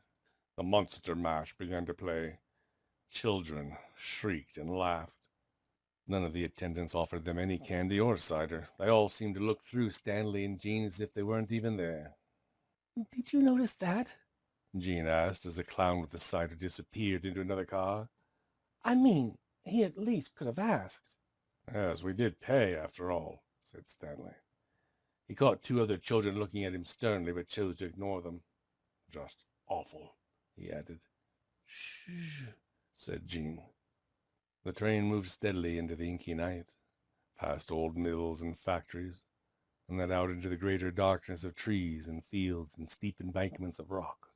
On and on it went, and Stanley just wanted it all to be over, for them to reach the end of the line and then reverse course, head back to civilization, allow them to get off the train and on with what was left of their evening. This wasn't Halloween for them. It was the lamest thing I've done all year. Just pathetic. It took a long and somewhat confused moment for Stanley to realize what he had just done. The train, as it so happened, had stopped at just that moment. They had reached the end of the line. And what Stanley had meant as a quiet aside to Jean over the chaos of the children and the loud, steady shuddering of the squealing of the brakes had come out as a bellow in the suddenly quiet car. Mortified, Jean elbowed him hard in the side. Hey, come on, that's... He stopped. The silence was heavy upon them. They both looked up. In front of them, behind, all around, 20 slack-faced children stared at them, completely expressionless and utterly still. He didn't mean it, Jean said quickly. Sorry, everyone. Geez, Stanley, tell the kids you're sorry. You've upset them. I'm sorry, he said softly. She's right. I didn't mean... And then, like marionettes all controlled by the same puppeteer, all 20 children in the car stood up, none of them saying a word, none of them taking their eyes off Stanley and Jean. What? Jean muttered. Jean? What are they doing? Stanley asked softly. Together, in perfect tandem, all the children moved 2 inches toward them. Where are the attendants? Demanded Jean. Where are the parents? There were never any parents in our car, Stanley whispered, only in some of the others. Every child in the car moved toward them another few inches. Stanley and Jean stood quickly and moved into the aisle. Say something, said Jean. We're the adults here. Now listen, here, children, Stanley said sternly, but took a step back, pulling Jean with him. Enough of this game. You hear me? You just listen to me. But the stairs were like a wall of iron moving inexorably forward, forcing them, suddenly terrified, backward down the aisle, past the cheery-colored lights, past the crafted decorations, past the last row of seats, and down the steps to the exit door that had somehow, at some point, opened in well-oiled silence to usher them out into the cold, indifferent darkness. Stanley, Jean said urgently, clutching at his arm. Stanley! The door to the train closed. The engine hissed and turned over. The whistle blew, the most mournful, soul-aching sound either of them had ever heard. Inside, the monster mash started playing again. The children started talking and laughing again. The attendant, dressed as a scarecrow, returned and started doling out drinks again. More hot apple cider, Jean said softly. Bet you anything. Hey! Stanley screamed at the attendant. Mister! Hey, mister! They forced us off! We're out here! Mister! Don't leave us behind! Brake valves hissed, pistons churned, and the smell of diesel flared in their nostrils. The smiling attendant, holding a cup out to a Pikachu-costumed child, turned, looked directly at Stanley and Jean, and his mouth went slack, eyes vacant, before turning back to the child and handing him the drink with a wink and a grin. The banshee foghorn blast of the whistle shivered their spines again. The train began to move. Stanley! Jean clasped his arm wildly, with desperate strength. They can't. They are, whispered Stanley.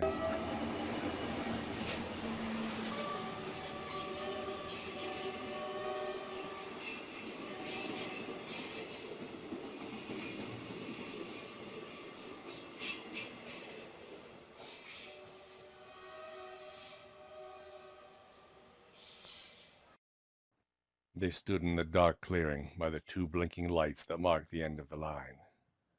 The rustle of dead leaves, tormented by bitter winds, surrounded them. Shadows of rock and tree cast pools of deeper darkness that hemmed them in. And for the first time in 20 years, both of them wondered what was out there in the engulfing night. As the train, with all its warmth, innocence, joy, and celebration, became a wink in the distance, and then nothing at all. Stanley's jaw worked up and down. Jean's icy hand found his clammy one. He clasped it tightly.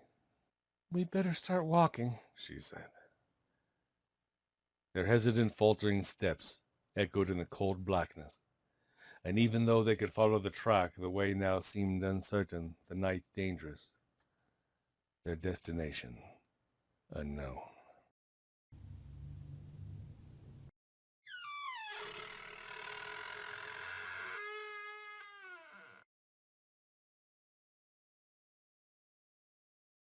October 18th, The Passenger. Long years had passed since Brian Crane's last visit to his childhood neighborhood. Life had taken him away from it. Circumstance had kept him away from it. And time had passed quickly, as it so often does, with a sneaking, insidious relentlessness. 33 years. Where had they gone? Google Earth had brought Brian back.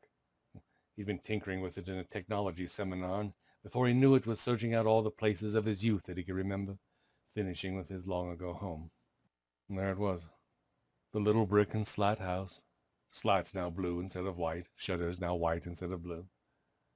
It looked shrunken, familiar yet strange.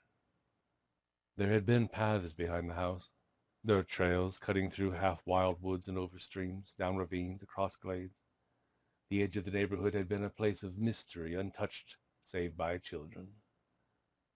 And the monster. All the children had known of it, and all at one point or another had come to believe in it. Even if most had never seen it, they'd felt when it was close. And some had seen it, hunched like a dark spider in a gully where the spring water ran and disappeared in the hidden tunnels beneath the earth. When pets went missing, the children knew what had happened to them. Bones would often appear between dusk and dawn, scattered across the trails or piled by the banks of the streams. The monster had punctuated Brian's childhood like an exclamation point, a source of nightmares and midnight anxiety, mystery and strange, incommunicable excitement that had only faded when the movers came and shuttled all 18 years of him off to college and estate and town far, far away. But now, over a quarter century later, Google Earth had revealed something unexpected. Development. Bulldozers and trailers filled sinkholes and dried up streams, cleared woods and leveled hollows. Half the wild's gone, the other half about to go. That night, Brian lay wide awake next to his sleeping wife, remembering and feeling things he'd half forgotten, profoundly surprised to find in all the spinning memories and emotions, tears on his cheek. The next morning he gassed up the Corolla and drove the 370 miles back to the stomping grounds of his youth.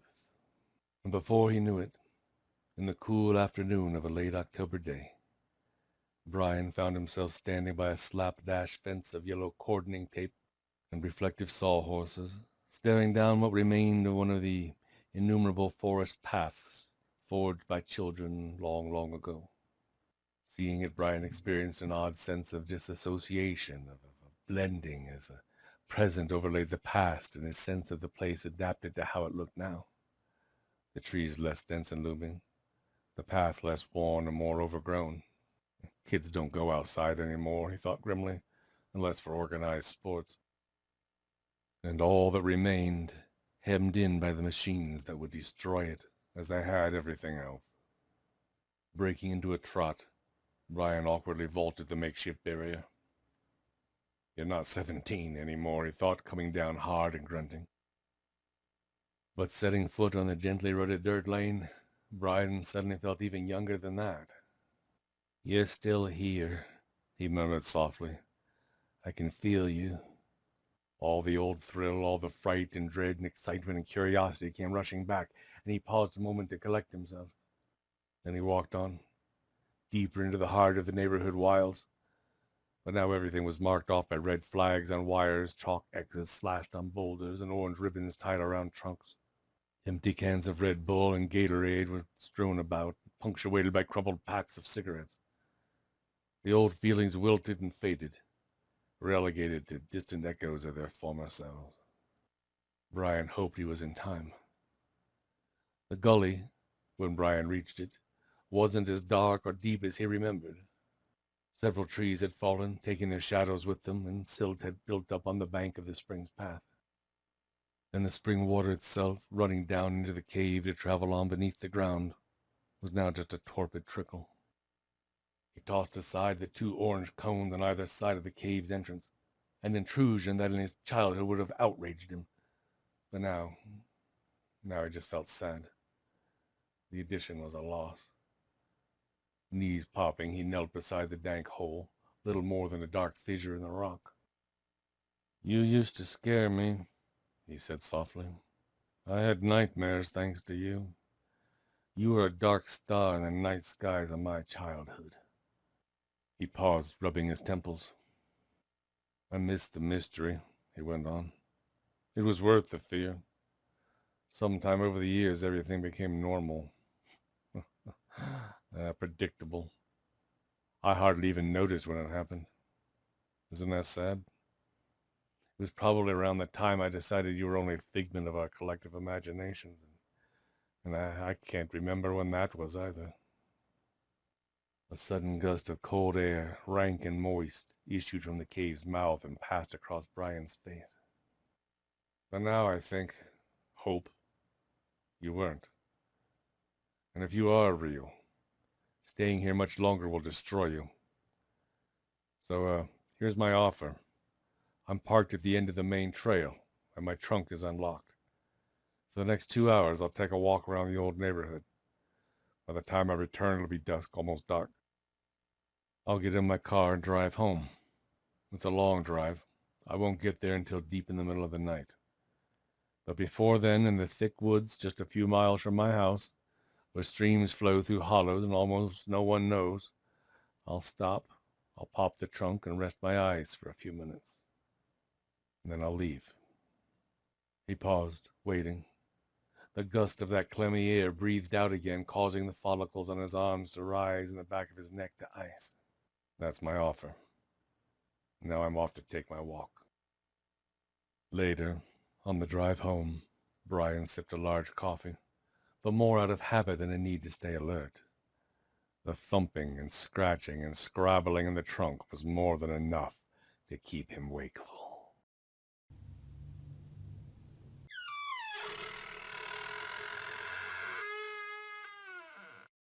October 19th, the Progenitor. Dear Horace, before retirement I knew everyone in town. Still do mostly, but for the younger ones. Most don't come by to visit, though of course they got their own gardens to tend. And of course I'm old and I don't tell stories like I used to. That's what everyone always liked. Not just how I cut hair, but my stories. Ah well, you got your youth, and then you got your hale and hearty prime of manhood, and then you got everything after. Now I'm just everything after, so far as that goes. But such is the way things run. But still, despite all the changes, I do so love my town. I was born here, and I'll never leave. That's a tried and true fact. This is where I belong. Deep roots and deep soil. That's what makes a home. I've been around long enough to know that houses come and go, but a home's worth keeping. Horace, your grandpa Eddie was my last boy left and a good one. Me and Jenny, we had 4 boys and 2 girls, and over the decades all passed on but him. He was a good barber, too, though well he might be after 50 years' practice, and of course he apprenticed under me. 65 years, cutting every kind of hair and every kind of head and every customer complaint. That's what I brought to his teaching, and so he got taught by the best. Then, well, nigh on 10 days passed, when some men up and killed him. It just about broke me, like it did you. The kicker is they was drunk, and none was hurt nor killed but Eddie, who never touched a drop. In all my years, I'd heard of such goings-on, but never was touched by any. But now, whereas illness or accident took my other children to their graves, men took my last son to his. Same as you, Horace. I reckon that just won't do. There's such a thing as comeuppance. How proud I am to have a great-grandson like you. A good boy and a kindly one, even as you're quick and fearless to seek out justice. You know you're named after me. It was the right kind thing for my granddaughter to do, but you seem more quiet sort, unlike your namesake, and 14 can be a mean age. I'm ashamed to say I don't know as much about you as I'd like. Yeah, that's what happens. But I can say you're a good boy, just like your grandfather. And that deep down you don't mean no harm to nobody. Even your voice tells me that. Oh, I know what you got planned for those that killed Eddie.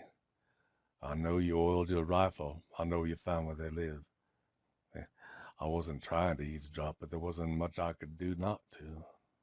I saw you when you wound your way up the hill at twilight, amongst the graves, to Eddie's fresh-dug plot. And I heard you speak your plans to him, even as you wept real quiet. and I don't doubt that through your kindness, anger and grief has thrown you off. Believe you me, Horace, no good would come of such plans, not for you. Either you'd kill those men and ruin your life, or try then be killed.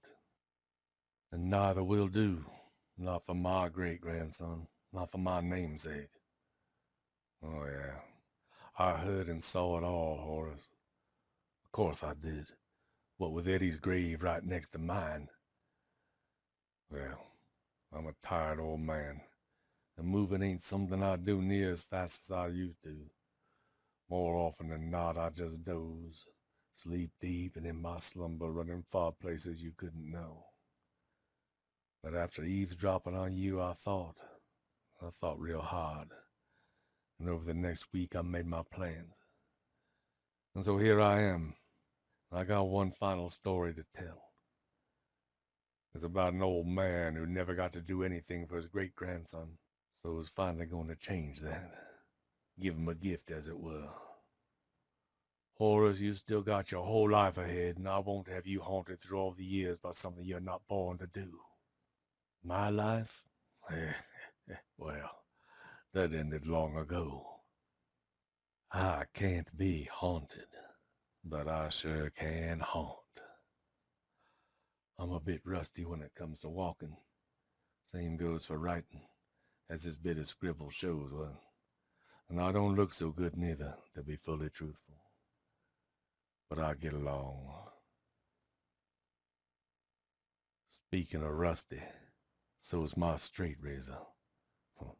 They slipped it in the front of my pocket suit before they buried me, and Alfie Jones can't build a watertight coffin to save his life. But I got it cleaned up a bit, and stropped. Now it's time to come out of retirement, just for the night. I got 2 customers waiting, though they don't know it. And I'll try and give them good haircuts when I find them. My hand ain't steady, though. I may end up cutting something else instead. But you get what you pay for. So, Horace, think of me fondly, and never forget your great-grandpa loves you.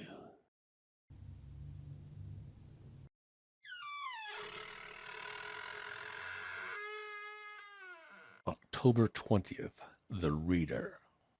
Mr. Burton had read the story of the last man on earth, who sits alone in a room, then hears a knock on the door. It hadn't scared him, not even a bit. For almost a decade, Mr. Burton had lived alone in his house, ever since losing his wife, and no one had ever knocked, not even once. Real horror, he knew quite well, had nothing to do with ghosts.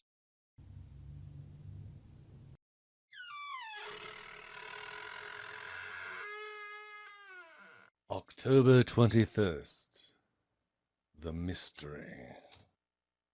Now, how on earth did that get up there?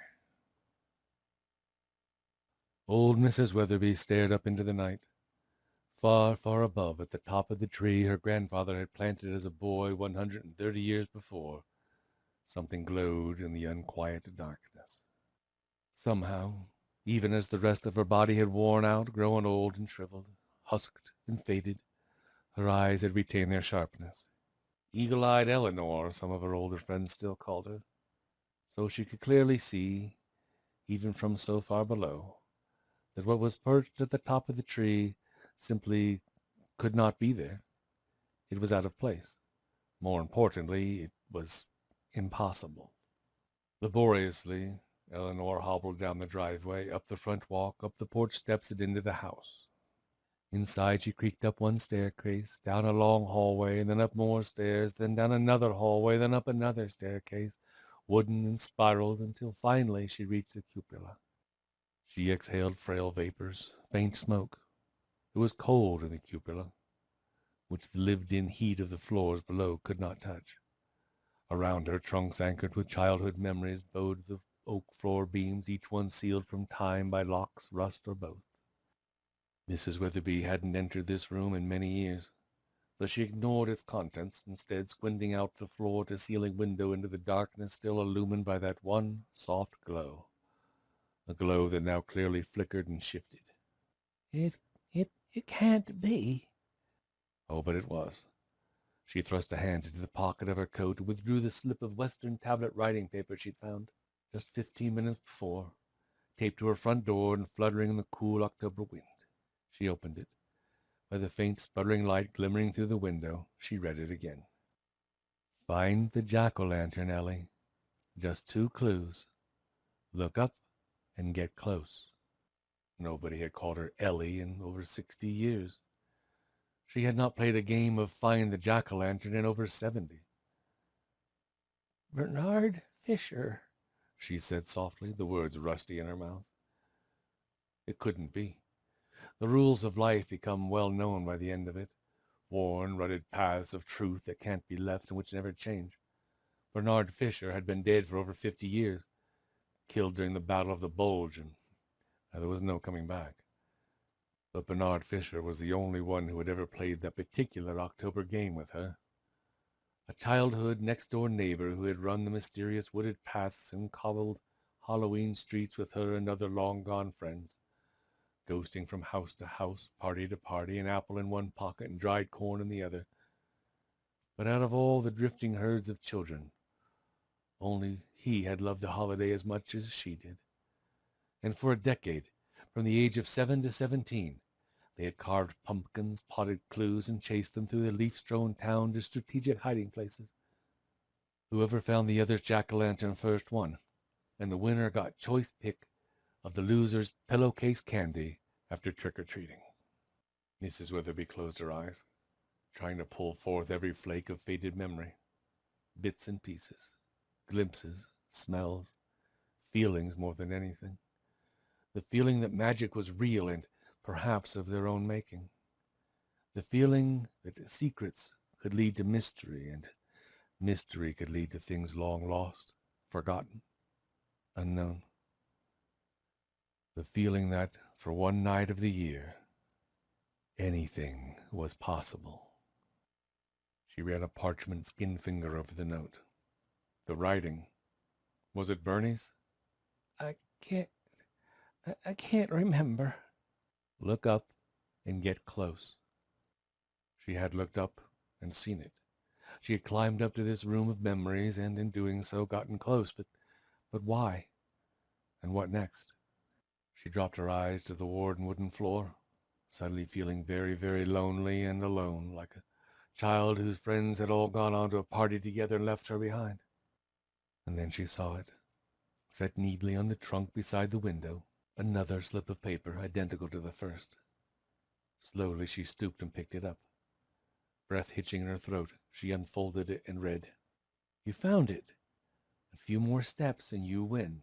Oh, to truly win, you had to pick it up and bring it back home. Get there first, she murmured to herself. How could I forget? And who else could know? Bernie, it is you. She stepped forward and pressed her hands against the window, peering out into the cool and mysterious darkness. Mysterious. How long had it been since darkness felt mysterious to her? A nuisance, a burden, a harbinger, even a metaphor. But mysterious? Yet now the word once again seemed apt. How do I get to you? She said, addressing the jack-o'-lantern. It grinned at her, cheery and toothy and plump from its perch in the highest crook of the tree, almost eye level, not 10 feet away on the other side of the window. Between it and her, a chasm of empty space yawned, stretching all the way down to a yard far below. A few more steps. Time unraveled its constant gossamer strand for 10 seconds, then 20, before her hand, guided by a deep corner of her mind and will, unlatched the great window and pushed it wide. She stepped forward, the tips of her shoes just over the yawning gulf, and took a deep breath, which, spent, sent white steam into the cool and wild air. It's a mysterious night, she said clearly and smiled. Anything is possible. Ellie stepped into the abyss, and the abyss held her up. She didn't glance down, didn't dare. As she took 2 steps, 4, 7, 10, then lifted the luminous, grinning jack-o'-lantern up from its perch, and found herself looking into the youthful face of Bernard Fisher, who stood in front of her on the sidewalk grinning. "You won," he exclaimed. You let me, She said, punching his arm. but how in the world did I get back down here? A moment ago. Since when did however matter deep down? You might as well ask, how can Bernie be standing here in front of me, or how did I become young again? Does it matter? Ellie set the jack-o'-lantern down gently, then looked at her hands, her arms, as if seeing old friends for the first time in many years. No, it doesn't matter. Not even a bit. Then let's get going. He reached into a jacket pocket, pulled out 2 pillowcases, and handed her one. There's masks inside. It's already Halloween? Sure is. Listen. She did. From every direction, from every street, came the laughter of children. Ready to join them? She was. They did. Remember, She called out as they ran. once we're done, I get choice pick from your haul. How could I ever forget? He replied. And they disappeared into the mystery.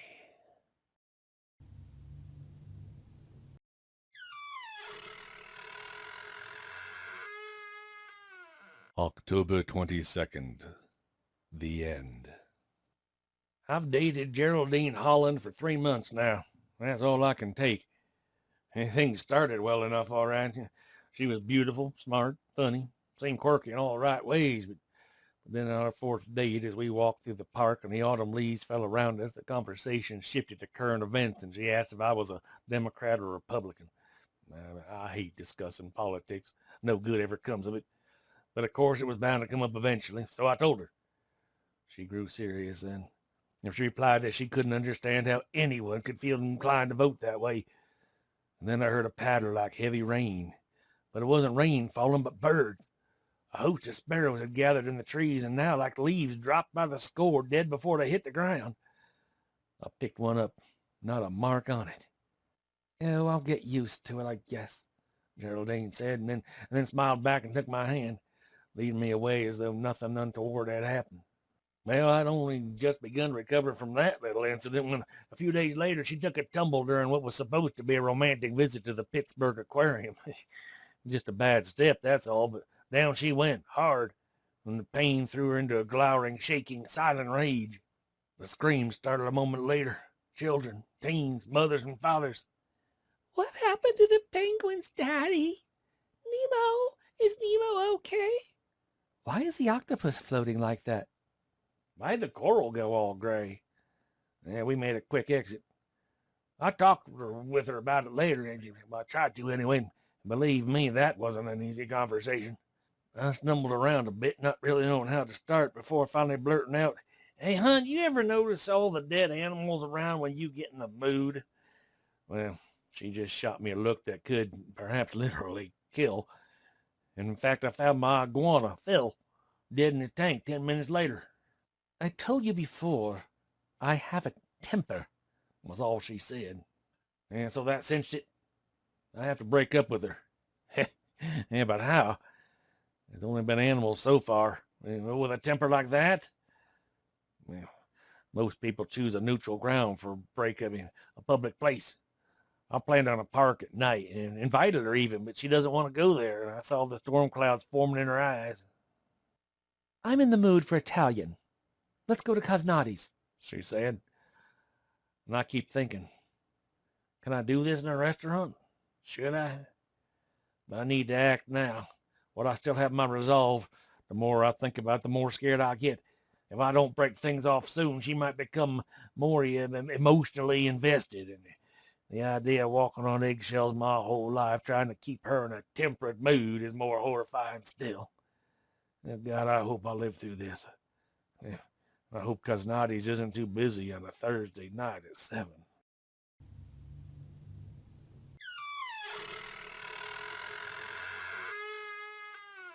October 23rd. The drink. Did you get my last text? No, nothing came through. I wrote that I made it here, in the lot by the park entrance, by the big tree. No one else around. Good, I'll meet you in 5. Not far away now. Be careful in the storm. Coming down hard. Okay, stop now though. Police and ambulance ahead. Don't know what's up. Maybe trees down? Power lines? IDK, but I'm horny. Better not take long. LOL. I am too. Geez, there's a flipped car. Ugh. Anyone hurt? OMG, there's a body just lying in the street. Oh, don't look, hun. It's awful. Awful. Can't turn around now. Have to go past it. John, TG, you're texting me. It looks like your car. 2008 maroon Corolla. Freaks me the freak out. Don't worry, hun. I'm okay. Obviously. They're covering the body. It's a man. OMG! Your car, your jacket too. Couldn't see his face. Too weird. Seriously? That's nuts. Past it now. I need a drink. And someplace with lights and people. Be there in 3. Okay, hun. We'll go someplace and grab a beer. John, I'm here. By the big tree. Where you said you were. Where are you? It's misty here. Heavy fog. There's no mist or fog. The sky's clearing. IDK. I can barely see. Everything's shimmery too. Like lights. You're sure you're by the big tree? Of course. Hold on, I'll call.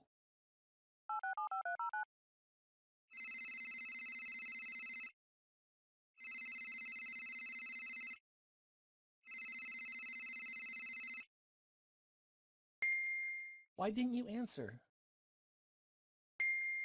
John? Kara, the tree's gone. I swear it was here. And I didn't get a call from you. I'll try calling you now.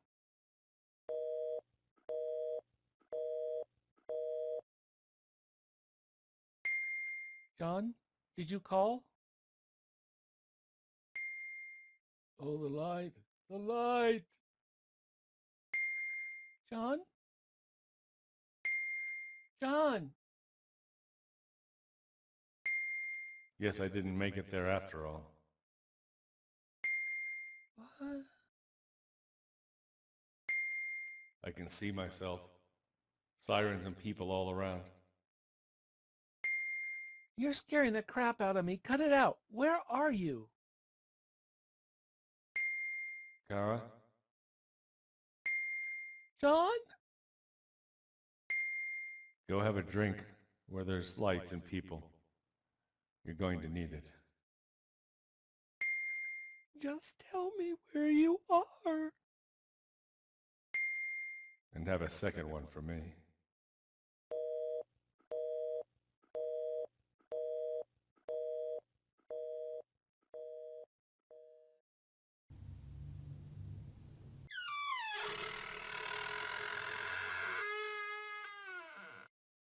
October 24th. The candles. I woke up with only shades of memory. It had been warm until then. Warm and dark. I'd been swimming in a sea of dreams and calm silence. And then the dreams ended, fading into feelings almost as vague as my memories. And light poured in through my eyes.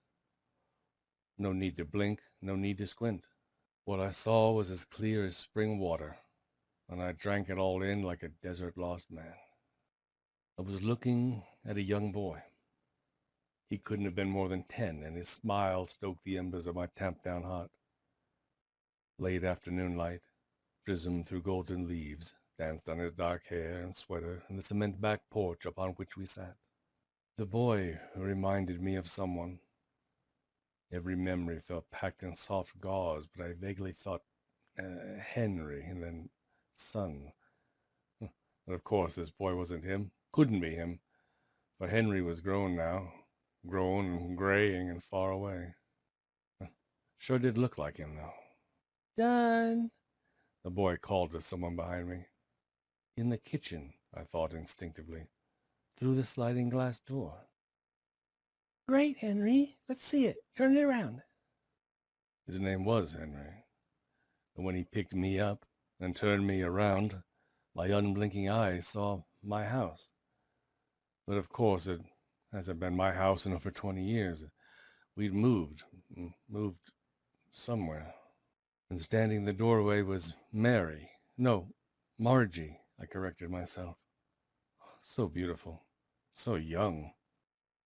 But she's dead, I thought. For how long, I didn't know. Years and years. I remember now, though. She died 17 years before me. Pancreatic cancer took her away in a quick and freezing gust of hospital rooms and pain. Oh, I remember everything now, you see. Then a man came up to stand beside her. And even in my haze, I knew him instantly.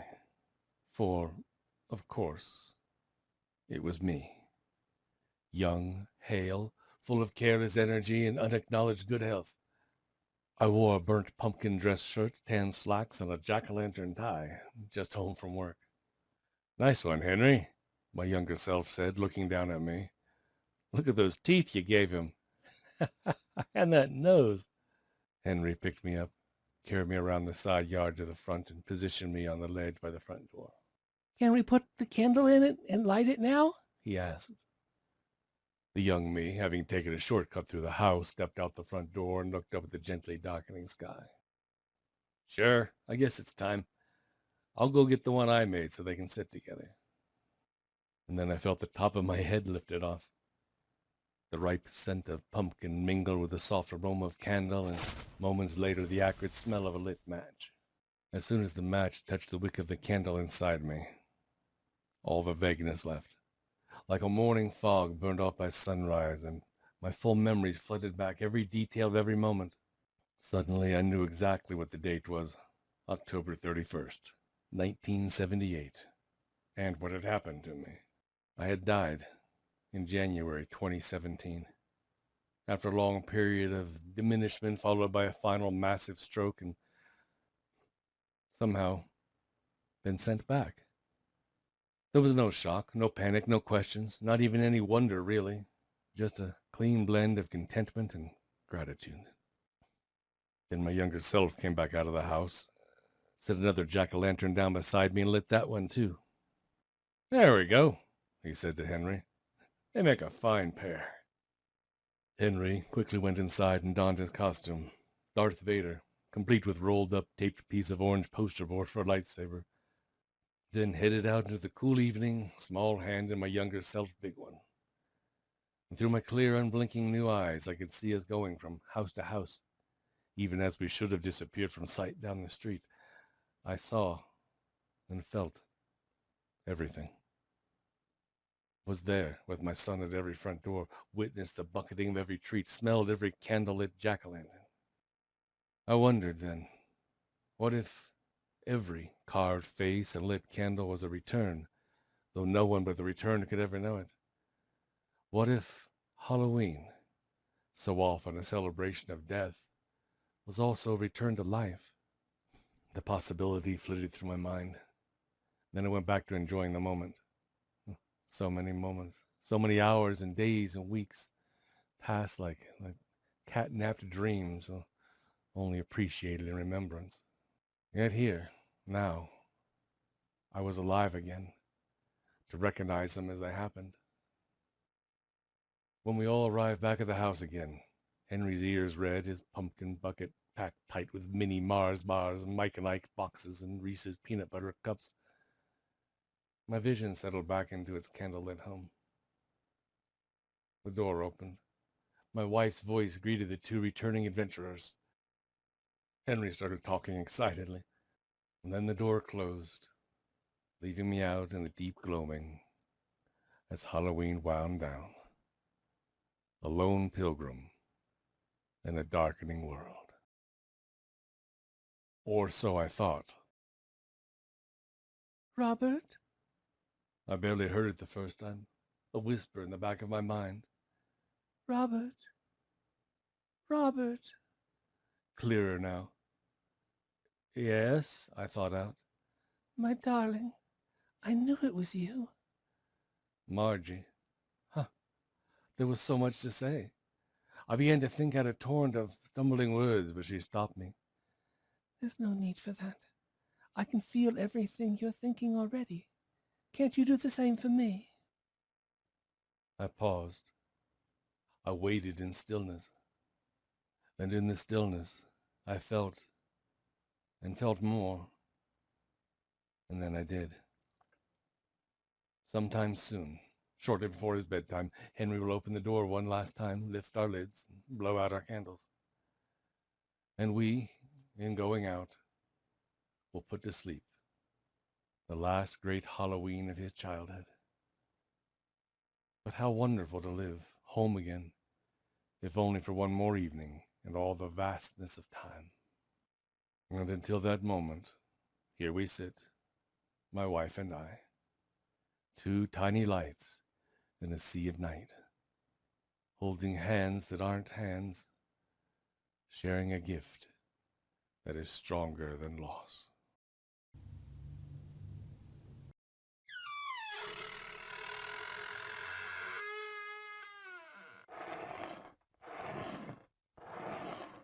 October 25, The Escape. Old Tom Bandersky had run the corn maze at the Autumn Festival for over 40 years. For a small-town miner's fork really drew the crowds those 4 October weekends of the year. Always had, since the corn maze was one of the biggest and best in western Pennsylvania. The share of the profits Tom collected was always welcome, but he enjoyed the maze most because of the families he got to meet and the happiness it always seemed to bring them. That was the best part. That was the part that mattered. The maze grew in his far western field, which he always donated for the cause, and which he tended throughout the growing season with great care, rooting out stalk rot, carefully planning plant density, and even working out, with veto power, each year's maze pattern with the Miners Fork Autumn Festival Planning Committee. It covered 5 acres, just across the street from the hayride drop-off and a quarter-mile from the main festival grounds. Stationed throughout the paths and dead ends were townies, adults, and teens who dressed as ghouls and ghosts and that sort of thing. Spooky, but never so scary they upset the little ones. And then, scattered about were the jack-o'-lanterns. Battery lit now for safety, but Tom didn't think they had the same feel as with the candles. Bats on wires, motion-censored, cackling skeletons and scarecrows. Tom loved the scarecrows most. He made them himself, and he chuckled as he posted them up here and there in the days before the festival opened. He'd never thrown a shirt, a sock, or pair of trousers away. They all went into his creation. Hosting the corn maze entrance by day was plenty fine, but the evening hours, with the sun slipping behind the horizon and the autumn night mist descending, were even better. Second only to the hours of full night, when he issued everyone a flashlight and sent them down the dark and claustrophobic paths that would eventually lead back, after an hour or so, to the entrance again, and then on to the fair's nightly bonfire, hot apple cider, and s'mores back at the main grounds.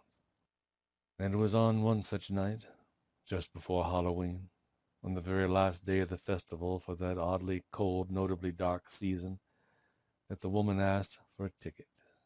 She'd pulled directly up to the maze lot in her car, a flashy silver Buick. People seldom skipped the hayride, seldom even knew how to find the maze without it. Odd. And she was by herself. That made Tom take notice, too. What fun was a corn maze by yourself? It was just lonely. Lonely and kind of sad. Nobody ever went in alone. And she was dressed differently than most, at least for a corn maze on a chilly October night. Instead of jeans and a sweater, slacks and a jacket or something similar, she had on high heels and a sharp, smart turquoise blouse. The kind of thing a lady wore to an expensive dinner or some other kind of big night out. And her hair was made up nice and her makeup was picture perfect, but for where tears had obviously smeared it on her lower lashes and a big livid welt the size of a man's hand had taken some off her left cheek. "Miss," said Tom, "can I help?" "One ticket for the maze," she said, fumbling with her purse. "Why, sure, that's $3, but—" "Is the maze as big as it used to be?" "Huh? Well, I expand it a bit every year, so whenever you were last here, I guess it's bigger still now, yeah." "That's fine, just fine." A wallet emerged from her purse. She unzipped it, and then almost to herself she added, "I can get good and lost." "Ma'am, miss, are you in trouble?" "The lady laughed shrilly. "I guess I am, but I'll be fine in there. I used to come here when I was little. I always thought it was magic. It felt magic. Well, we'll see. I love getting lost in it, and now I need to get lost." She eyed the entrance, marked off with hay bales and jack-o'-lanterns. "Hell, I'd be happy to get lost in there forever." She counted out 3 singles. I can help," Tom said. "You are helping." She handed over the cash. "Husband?" he said, taking reluctantly. "Boyfriend?" This time her laugh was almost hysterical. "Not for long. Not ever again." Tom had seen this before, more often than he cared to consider. There had been a time in the steady years of his middle age when he would have left it at that. The time had slowly changed Tom. Now nonchalance toward the suffering of others wearied and frustrated him. He had no patience with it. Just tell me what I can do," he said to her. "I won't let nobody hurt you." "Nobody will," she said. "That's over now. But thank you." She grabbed a ticket and with half a dozen quick steps disappeared into the maze, leaving nothing behind but a whiff of expensive perfume. Tom shook his head and then looked after her into the darkness of the maze for a long, long time. What could he do? Little enough now, he supposed. He could call Sheriff Morgan while she was still in there, have him there waiting, so that when she returned, together they could maybe persuade her to make a statement and offer up some options. Yeah, but that hardly ever worked. No, it probably wouldn't do. Instead, he would wait alone, wait for her to reemerge and try to talk with her again. Too much pressure would scare her off. He reckoned that right now a single friendly face would do more than a badge. So Tom waited, listening to the screams and laughter from deep in the rows. He waited as children and teenagers emerged, happy and panting, to hitch a hayride back to the fairgrounds. Waited until the moon rose higher in the darkling sky and the silver shadows grew long. He waited until John Wilmer, the hayride driver, tipped his hat and bid him good night, and the fair officially over, the countryside quiet now, save for the rustle of the corn and the distant clack and squeak of rides closing and stall windows sliding down. But the lady never came out.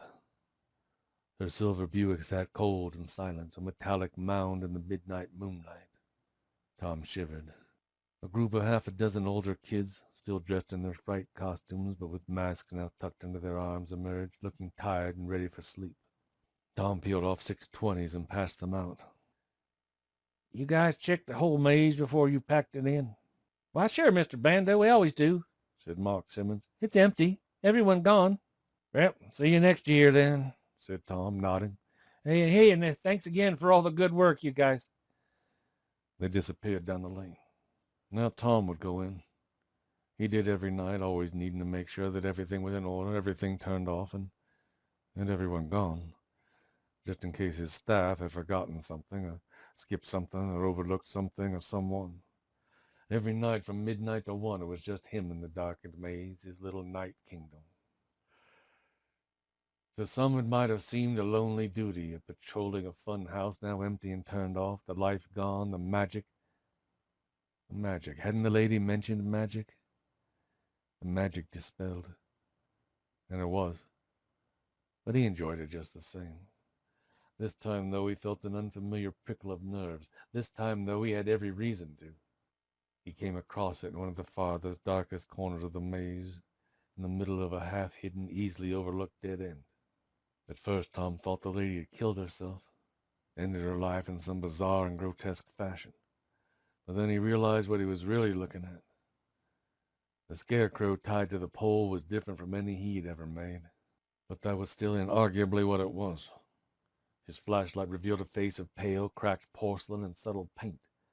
Its limbs were of tightly wound straw and rushes. Its eyes stared down at him like a mirrored glass, and it was wearing high heels and a sharp, smart turquoise blouse. The kind of thing a lady wore to an expensive dinner or some other kind of big night out. A feeling of creeping, almost intangible dread settled upon him like a clammy dew. His heart quickened. A thin moan escaped his throat. Suddenly, this dark, far isolated corner of his dark, far isolated field was the last place Tom wanted to be. For the first time since his childhood, long decades before, Tom Bandersky ran in fear. On the way out, at first far behind, but soon gaining ground, he heard the tramp of footsteps, the rustle of corn, and laughter, hollow, distorted, but inarguably real. That in one word. It is that word, more than anything else, that has left Tom Bandersky in a state of uncertainty about the future of his famous Miners Fork Autumn Festival corn maze. The police interviews are long over, the search party is long gone, the silver Buick long towed away, and the public interest in the missing person long faded, and the stalks of the maze itself long cut. But that one word, spoken just inches from his ear as he staggered out of the maze on the verge of nervous collapse, still vivid, fresh, and very much with him. Magic. The cold wind had whispered in the voice of the woman.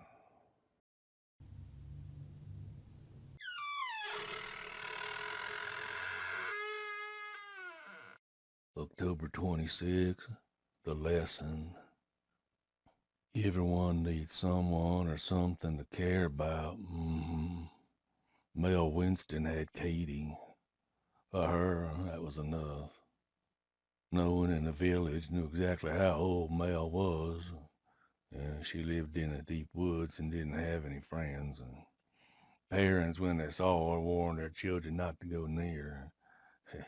But they needn't have bothered because she scared children, though she was only a child herself. Sometimes at night, those village parents, along with other grown-ups, they talked about her and the rest of the Winston family, usually at Ronnie's Tavern, and sometimes in the quieter corners of otherwise sleeping houses.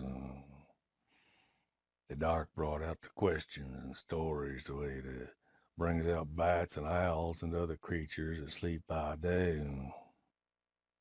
Words like fallen, inbred, unnatural, and abomination were rolled out whenever the Winstons were mentioned. Mr. and Mrs. Winston hadn't been seen in over a dozen years. No one could rightly say they were even still alive. But far, far down the back trail that led to the clearing there, that led to another trail that supposedly led through the marsh to their shack. Piles of heads were sometimes found. Raccoon heads and beaver heads, squirrel heads, fox. And as long as those piles still appeared, folks figured it was best to keep away. They were more effective than any keep out of private property sign had ever been. Not even Sheriff Cowles ventured past them. But Mel Winston, she still came to town now and then. There was no rhyme or reason as to when, just as there was no accounting for the tattered baby carriage she always pushed along in front of her. "Look at the people, Katie," she would say, pointing at whoever happened to be walking by, usually on the other side of the street. "Look at the flowers," and she'd peer into the carriage and coo. "See them? Aren't they lovely now? Aren't they beautiful?" she'd say. Made everyone terribly uncomfortable, seeing a young thing with the tangled blonde hair and the filthy white dress, talking to that baby carriage. They spoke of that, and of her wide, staring green eyes. She looked lost and pathetic, but they knew better than to try and help. Once Mabel Fulton had crossed the street with a muttered, "Bless her heart," and tried to give her a piece of candy and $1. The old lady lost a sizable clump of scalp and hair, and gained only a long, livid scratch down her cheek for her efforts. Yeah, this went on for about 10 years, from when the Winston girl was perhaps 7 to 17, give or take. Over the course of that decade, she added a pervasive sense of unease to the town, a token darkness to remind its citizens, either consciously or on a more subtle, intuitive level, that the quiet joys of backyard barbecues and evening lemonade-flavored talk on the front porch didn't exist without corresponding shadows. And then, shortly before Mel disappeared, the whole village elected a new mayor. He was driven and motivated in a way reserved only for optimistic young politicians, especially ones in small towns. In his first year alone, Dwayne Larson established themed fair days, fishing contests, and annual stocking in the Whittier Pond, community barbecues, not associated with any church, to the consternation of many. A 9-hole golf course and new litter laws. He also established, through a grant with the state, a series of nature trails meant to complement the golf course and encourage the possibility of future campgrounds. That meant a series of topographical surveys and excursions into the countryside by men and women with notebooks and odd electronic devices, and eventually working crews, one of which was instructed to form a trail near the springs that ran down the ridge by the long-shunned Winston property. Only 4 from the 9-person crew actually saw the property. Virtually nothing of the trail had been completed when they happened upon it. There should have been warnings, some said later, though what that might have accomplished can never be known. What those 4 people saw late in the afternoon of October 26th has been talked about in night whispers and hushed tones at Ronnie's ever since. So often and so earnestly, the story even gives the gossip about Mel Winston herself a run for its money. It all hinges on the account of Joseph Hull, a cranky and creaky farmer who lives out that way, and who, as chance would have it, was home eating a solitary supper when a frantic pounding sounded on his front door. The lady named Ruth was beside herself, Hull said. It still says if you catch him in the right mood. All scratched up and bloody, clothes torn and tattered, and her eyes was wide so you could see the whites all round, and she was breathing real hard, all panicked and upset. Well, I brought her in and gave her some coffee, he said. But she only drank but a sip. She kept saying, they took 'em. Who? I asked her, and then she told me. I guess she and 3 men was out past the marsh, planning out a path for that dummy Larson's and nature thing. They was up on the ridge and walking merrily along when they spotted the Winston shack down below. It looked empty, but there was that baby carriage out front, and something making noise from it. So they got curious and kind of worried and went down to see nearer. Ruth said that up close it was a nasty place. Had a terrible smell to it, and there was bones littering the yard. But they kept on because of that carriage and the noise coming from it. Well, they got not a dozen feet from the front door when that Mel girl burst out from it with a shriek and threw herself on one of the fellers. Ruth said it was all over fast, and Mel Winston snapped his neck like a twig and ripped out his throat with her teeth. And then she came for the others. But she didn't take more than a step or two, and the shack, it shuddered from bottom to top and back again, and an awful stink and noise rose up from it.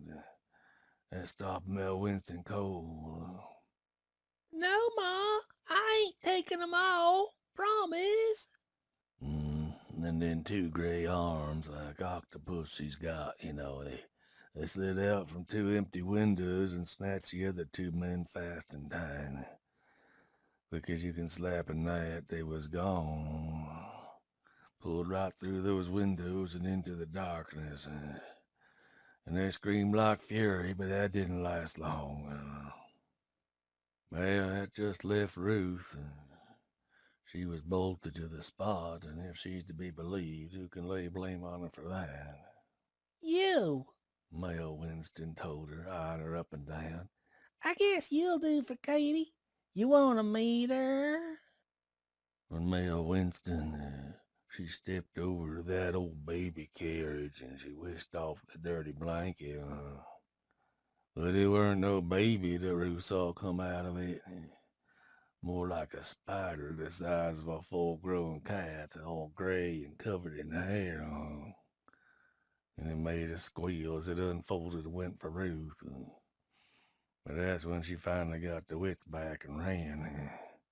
She ran and she ran and she kept on running all the way to my front door. Poor child.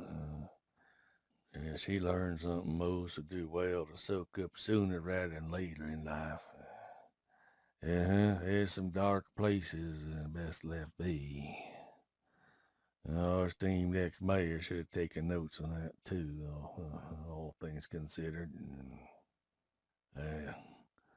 One day later, Mayor Larson was found dead and bloated in his bed. No autopsy reports regarding the tragedy ever been made available. Yeah, old Mel Winston's baby carriage was found, empty and abandoned in his front yard. She was never seen or heard from again either.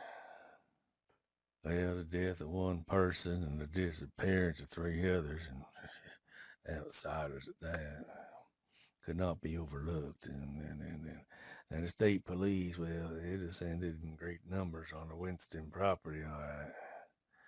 And every inch of it, as well as the surrounding countryside, is picked over with a fine-tooth comb.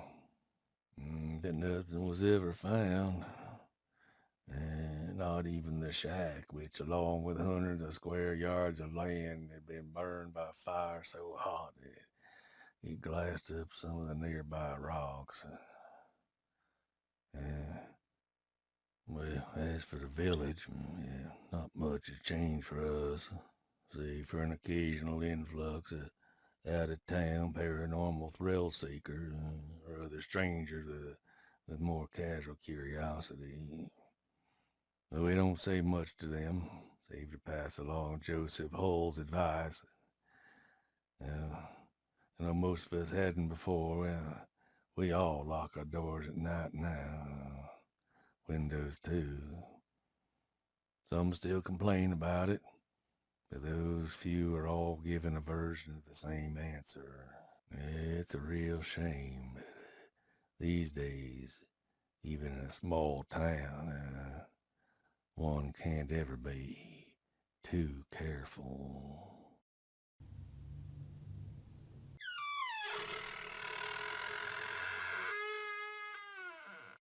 October 27, the battle. We couldn't keep glass in the window frame to the spare bedroom. Neither could the woman who owned the house before us, nor the family before her. And no one liked sleeping in that room. They said they had horrible dreams and saw things out of the corners of their eyes. Daddy said the whole thing dated back to the Civil War, when a wounded rebel took shelter in the house with the help of a Miss Jane Thurston, who owned it back then. She did her best to nurse him back to health in that room, keeping it secret, but word got out. He tried escaping out the window, but some boys in blue caught him, tied one end of a sheet to the bedpost, the other around his neck, and threw him out of it instead. At first, we thought the stories were all hogwash. Daddy found the nailed shut shutters ugly, so removed them with a crowbar and installed 4 panes of glass. Within a month, he'd replaced the glass 4 times, and Grandma, Uncle Bert, and my friend Lucy all refused to sleep in that room again after each of them spent just one night there. After that, for better or worse, Daddy grudgingly came to believe in ghosts. Eventually, the whole thing bugged him so much he had the window bricked up and the door bolted with 2 deadlocks. Now, that worked for 16 years. During all that time, the brick wall remained in place, the door firmly locked.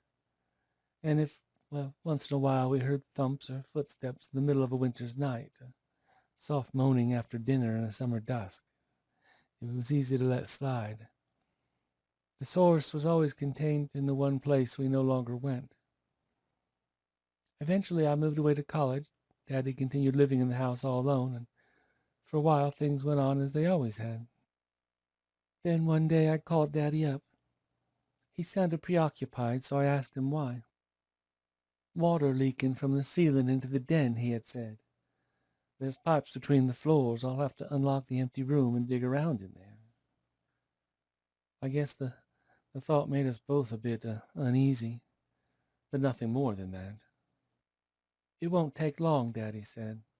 Get the workmen in, get the pipe fixed, and get the hell out of there again. That's the plan, he said. But 2 days later, Daddy didn't answer his phone, nor the next day, and I started to worry. Home was a 6-hour drive from school. I couldn't bear the thought of making that long trip back, not knowing what I'd find when I got there. So I called Mrs. Gertz, who lived one farm over, and I asked her to check in on him.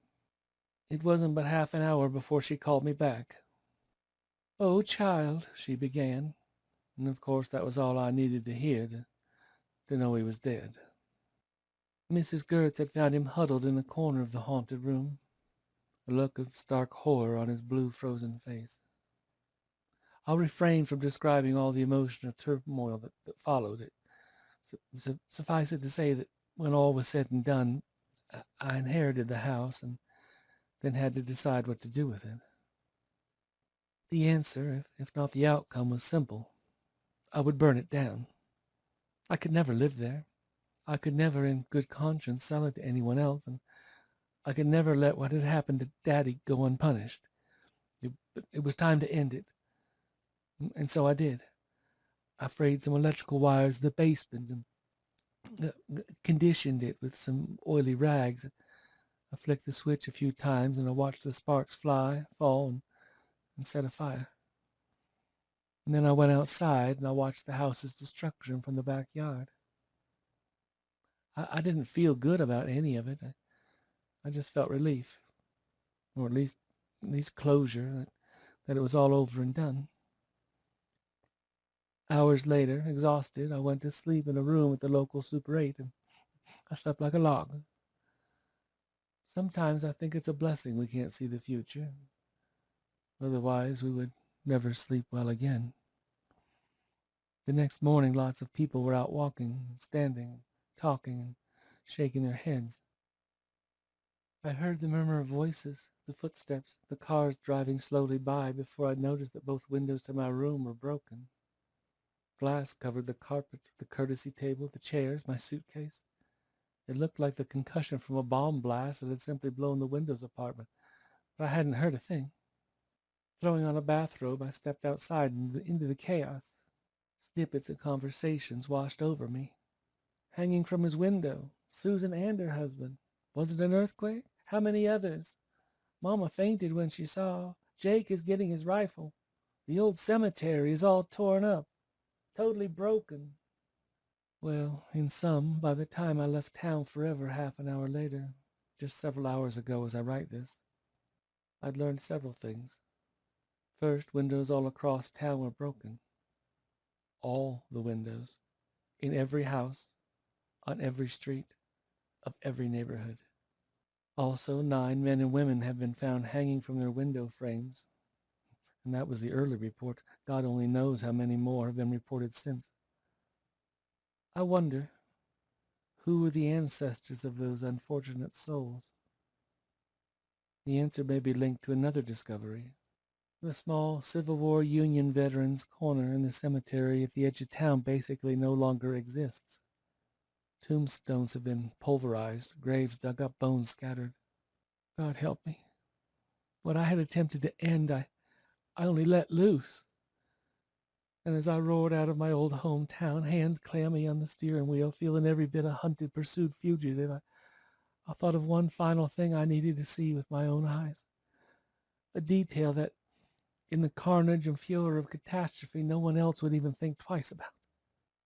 I stopped at the graveyard, strode briskly past the desecrated graves, and paused before another, almost as old as those that had been destroyed.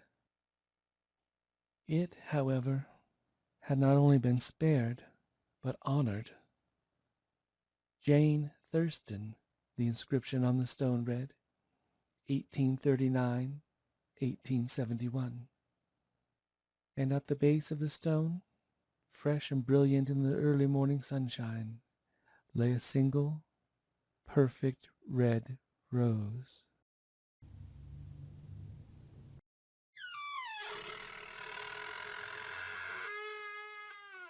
October 28th, The Return. Home makes everything better, safer, and so many places can be home. An apartment, a house, a trailer, even an office, a tent, a fishing spot. A person can be home too. People, a wife, a child, family, a place, a person, a time even. Childhood on a summer evening, all the family and neighbors gathered together. Grown-ups telling stories on the patio while the children run into the darkening yards, jars in hand, collecting lightning bugs from the deeper shadows beneath the trees. A Christmas morning before opening presents, a Thanksgiving evening after eating dinner. A place, a person, a time. That then was the problem for Bertie Morris. He was a man adrift, without a place, a person, a time to anchor him. He was on a sidewalk, and there were yards and houses alongside it. Now and then some people passed him upon it. The afternoon was turning toward evening. That was all he knew, and none of it gave him any traction to familiarity. The people on the sidewalk looked strange. They were little. Children. The word came unexpectedly to his mind and remained. So did street, evening, people, dark, moon, tree, and house. They felt like a place feels when you don't see it for decades, with life taking you away from it on its many currents before suddenly, often unexpectedly, dropping you off at that place again.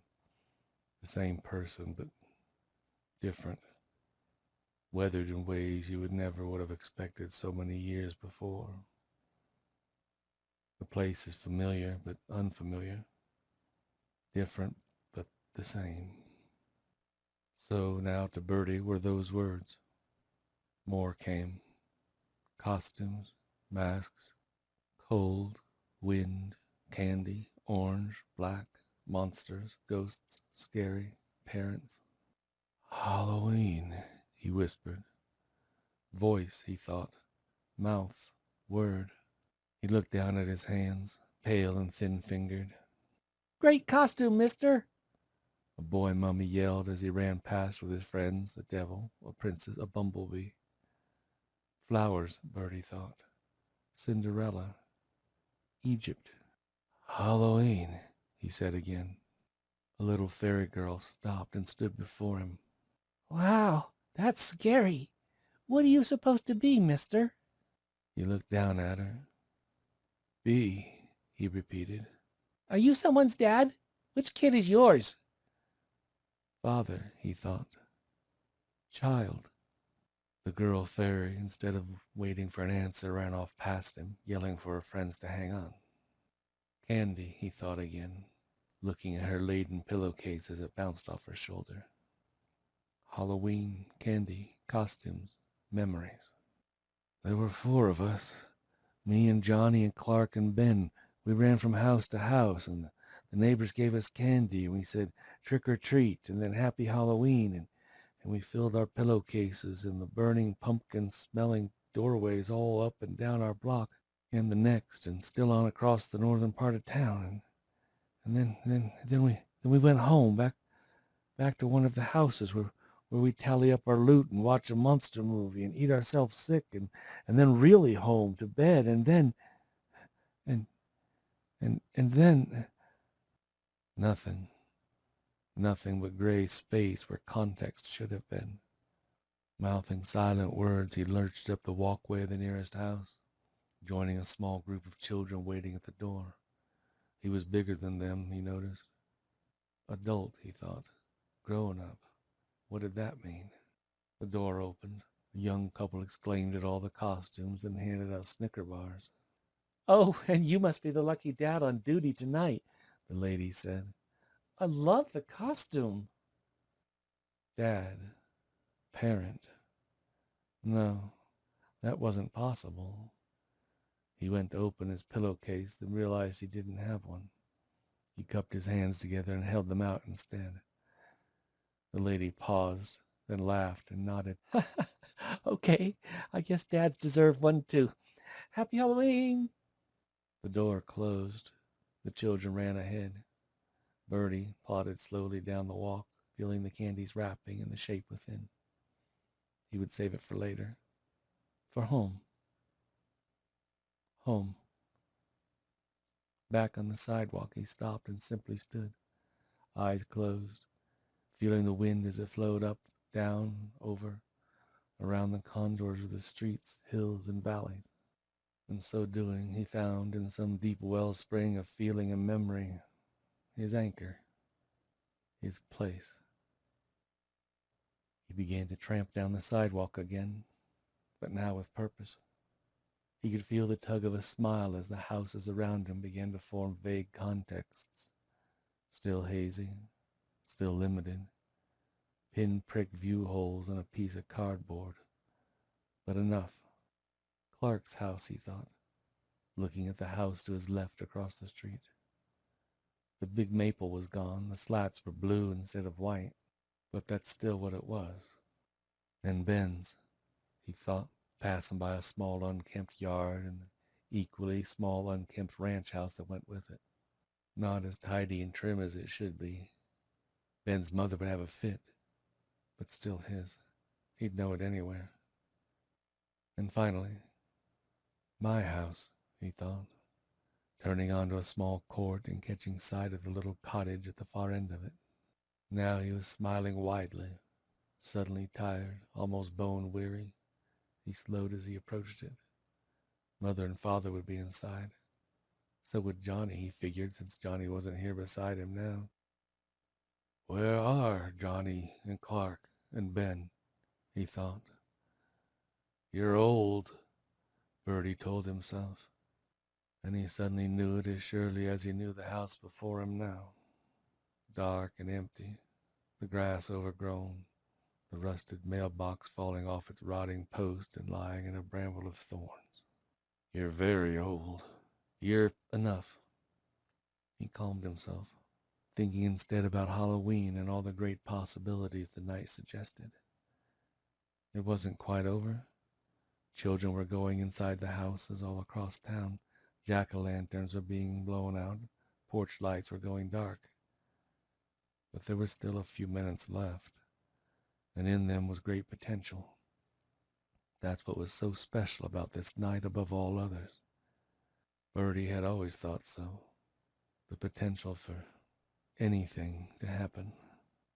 And what would happen now? He would go inside. His parents would be there, his brother too. Then he would go to sleep and dream of the night he just had. Yes, that was it. But first he would eat his candy bar. He tore it open with difficulty, relishing the familiar rip when it finally gave way. He pushed the chocolate up, He tasted it, a long-lost friend, chewed slowly, and then it was gone. They never lasted long enough. Few things did. Then he clomped up the front steps, opened the front door, and closed it gently behind him. No one, when they found a desiccated scarecrow in an upstairs bedroom some months later, thought much of it. They cleared it away, along with all the other junk that always seems to accumulate in abandoned houses, and continue prepping the old property for sale. Just a prank, they thought, too busy to even give it a second thought. Probably just some kid.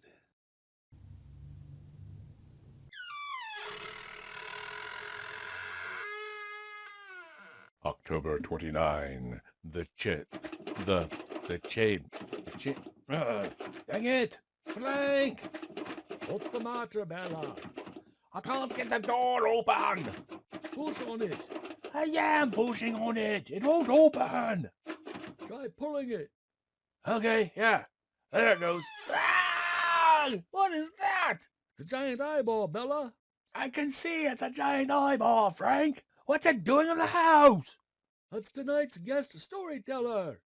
Oh, well, well, you're gonna need to zoom out then. Yep, on it. Huh. Go. October 29. The change. The morning was drab, both outside and in. Beyond the small house's pine and vinyl walls, the sky was slate, alternating between spells of sullen cold drizzle and violent spattering showers. Within, two middle-aged people went through their monotonous pre-work routine and were now, barely, sitting down to a typical hurried breakfast. Even the temporal positioning of the morning was dull. A Wednesday in mid-November. Around a mouthful of toast, Tom Orton inquired, Hey, does the name Douglas Adams ring a bell? Linda Orton looked up from her coffee. The author of The Hitchhiker's Guide to the Galaxy? Yeah, that's the one. I love that book. I love all of them. Tom stared down at his laptop, which was open on the kitchen table in lieu of a newspaper. So long, and thanks for all the fish, he said. That was the fourth one. Yeah, I know. This article made me think of it. Why? Remember how in that one, all the dolphins on Earth simply up and leave the planet? I mean, they don't die. They just leave. Their last message to humanity is so long and thanks for all the fish. And then they go and the planet's destroyed. Linda nodded. Sure. But what the hell kind of article are you reading to remind you of that? He slid his laptop across to her. It's breaking news. On every major news site, Twitter's going nuts too. Linda leaned in, but didn't need to. Even without her contacts in, the headline was huge, bold, black letters in 24-point font framed in black. Cephalopods missing. She glanced up. I take it that's not a family's last name. Tom shook his head. Nope. They're talking about the whole genus? Tom nodded. Yep. What, is another species of octopus endangered or something? Some exotic little squid MIA? Just click the link. Linda did, then read quickly, frenetically. She did everything quickly and frenetically before work. Once finished, she paused, blinked, and scrolled back up to the beginning of the article and read it all again, slower this time. What's the date? She said at last. November 17th. And when's April Fool's Day? That would be April 1st, said Tom. Yeah, thought so. Damn. Tom stood, began pacing, then went over to the cupboard, rummaged past the half-empty peanut butter jar, a box of Sweet and Low packets and scattered Keurig cups, secured a bottle of Tylenol and fumbled it open. Every octopus, every squid, hell, even every cuttlefish. Gone. Linda finished. Missing. I remember them talking about it on NPR a few days ago, Tom continued. Something about depleted numbers and this fisherman off the coast of Japan. He saw a huge migration. He said the sea was full of squid as far as the eye could see. It was on CNN, too. You know, as a curiosity type of thing. But now this. Hell, this isn't depleted numbers. There simply aren't any left alive. Not one specimen from the more than 800 known species can be found. Yeah, says here no dead ones either, Linda added. Not one. Not anywhere. Nothing washing up, nothing floating, nothing netted. Both of them stared at each other. Neither seemed to want to say what had to be said next. Linda, always a sport, took up the burden. What does it mean? She asked rhetorically, for she knew Tom couldn't possibly have a good answer. I haven't the foggiest idea, Tom answered, proving her right. His phone rang. 30 seconds later, so did Linda's. Both spoke into them for less than a minute, then hung up. No school today, said Tom. Not even for teachers. Something's wrong with the water pipes. Yeah, my building's closed too, Linda replied. I'll have to work from home. They closed Stanley and Sons? Why? Same thing. Some kind of plumbing problem. It must be a hell of a big one for a law firm to shut up its main offices for a full day. Tom popped 2 Tylenol in his mouth, then tested the faucet to the kitchen sink. Water spurted, gurgled, spit, then came out strong. Well, ours is okay at least. He ran his empty coffee mug under the tap and took a long swig to wash the pills down. Immediately he spluttered, gurgled, and spit. You do a great imitation of the sink, Linda observed. It's salt water, Tom gasped. What? Try it. Linda took a small sip, grimaced, gagged, then spit it out. A line to the sea must have ruptured, said Tom. Something underground. Maybe an earthquake knocked it loose and it flooded our cistern or reservoir or whatever the hell we have. We live in Iowa, Linda said. Then you explain it. Oh, let's see what they're saying on the news. Sometime in the last 5 minutes, their Wi-Fi had gone down. Oh, TV then, Linda announced. They went to the living room unsteadily, awkwardly. For the first time in years, there was no reason to rush on a Wednesday morning, and the change had left them uncertain, almost self-conscious in their movements. Linda turned on the television. She flipped through the channels quickly and steadily, finding comfort as she always did in the vague feeling of power and control the act gave her. After a few minutes of spectating, Tom requested the remote and found the exact same comfort in the exact same thing. Every single channel suffered from distortion, snow, signal breaks, and color shifts. Only the audio seemed unaffected. They eventually settled on a local news channel, WARB, where it appeared on-scene reporter Brenda Callahan was interviewing the owner of an exotic pet store down on Merwin Street. "It was the damnedest thing I ever saw," said the owner, whom they couldn't see. Both Linda and Tom visualized him as a late middle-aged, mustached, and moderately obese. And how many octopuses did you have in stock? "Octopi," the owner corrected. "2. They were already out of the tank when we opened up. Val found one above the door. The damn thing was on the ceiling when she came in." On the ceiling. Sir, are you suggesting it climbed the walls? "I'm not suggesting anything, miss." A pause, undoubtedly incredulous, but who could blame her? And what happened then? "What happened then is that it dropped down smack on top of Val's head. That's what happened. It looked like that monster from Alien, you know, that face-hug-up thing. It was changed. Oh, it was awful. Bigger than before, too. 3 times the size it was yesterday, maybe more. And its skin had these squamous, what would you call them, plates, like armor. Those suckers can't live out of water long, but this one, oh, it had a lot of fight, and we had a hell of a time pulling it off. The tentacles, oh, God, what they did to Val's face." A burst of static in the audio now, too. Then the interview resumed. "Killed the first one. It melted, left nothing but a loathsome puddle of effulgence. But the second one's still missing. That's why I'm here, not in the hospital, Val. Something happened to them, something awful, and they're dangerous." More static, along with a faint, guttural voice. "Crossed signals," Tom muttered. You mean the second one is still loose? Brenda Callahan asked, a faint touch of panic in her voice. "Up," said the owner. "That's why I got this." They heard what could only be the sound of a shotgun being pumped.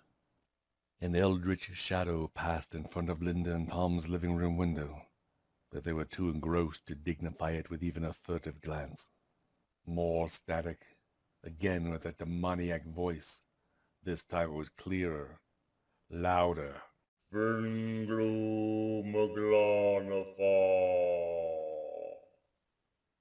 The static abated. Brenda Callahan was screaming in a way that would blow out her vocal cords if she kept it up for long. She didn't. Moments later, the shrieks tapered off into wet gibbering, then ended abruptly with the blast of the shotgun being discharged. Linda and Tom held their breath. Damn crazy shit! The owner began, and then a sudden shattering of glass, followed by a hideous slurping sound, cut him off mid-sentence. The slurping sound continued until Linda turned off the TV. Tom and Linda sat silently on their maroon microfiber loveseat. The power went out.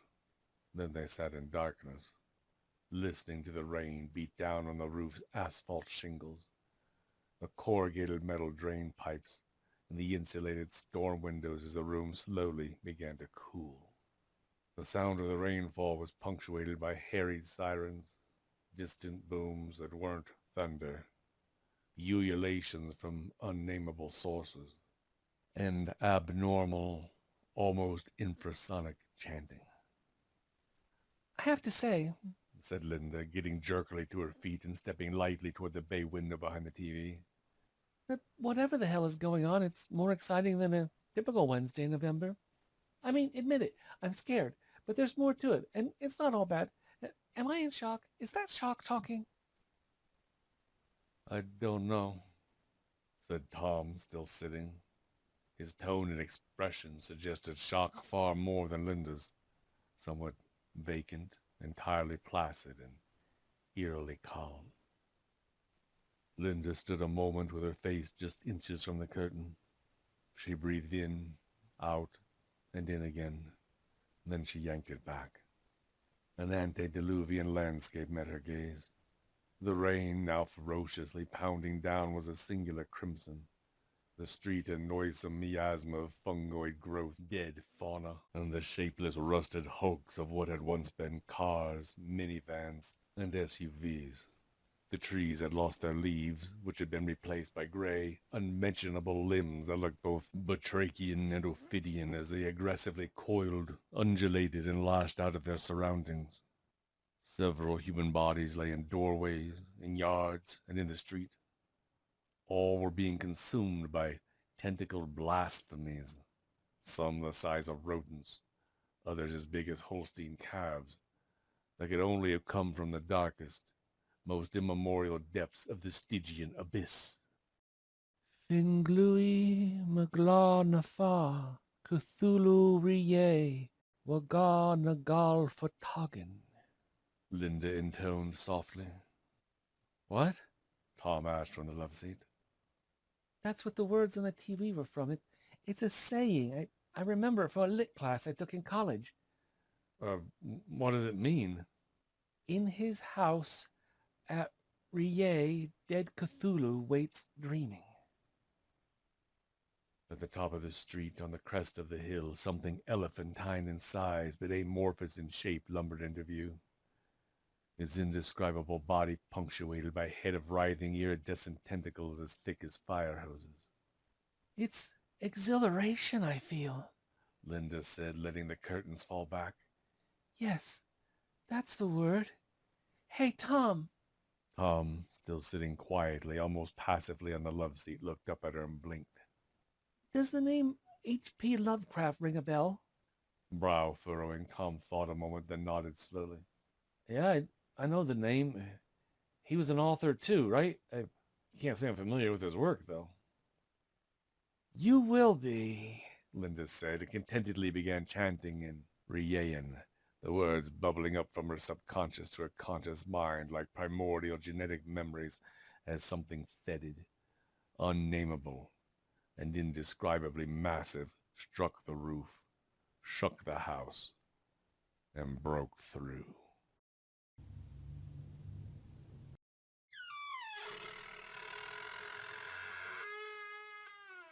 Good evening. Welcome to my home. Your story tonight will be presented by the Dullahan, the headless driver of the Irish death coach, the Costa Bauer. He is waiting for you by the columbarium. Go safely and leave something of the happiness you bring. Go, now.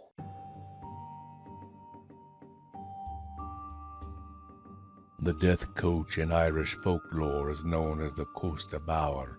The sight or sound of the coach is the harbinger of imminent death, either to oneself or to a close relative. Once it has come to earth, it can never return empty. The driver of the Costa Bauer is a headless horseman called the Dullahan, who travels with his head on the seat beside him. More about the Costa Bauer can be found at the on-screen links.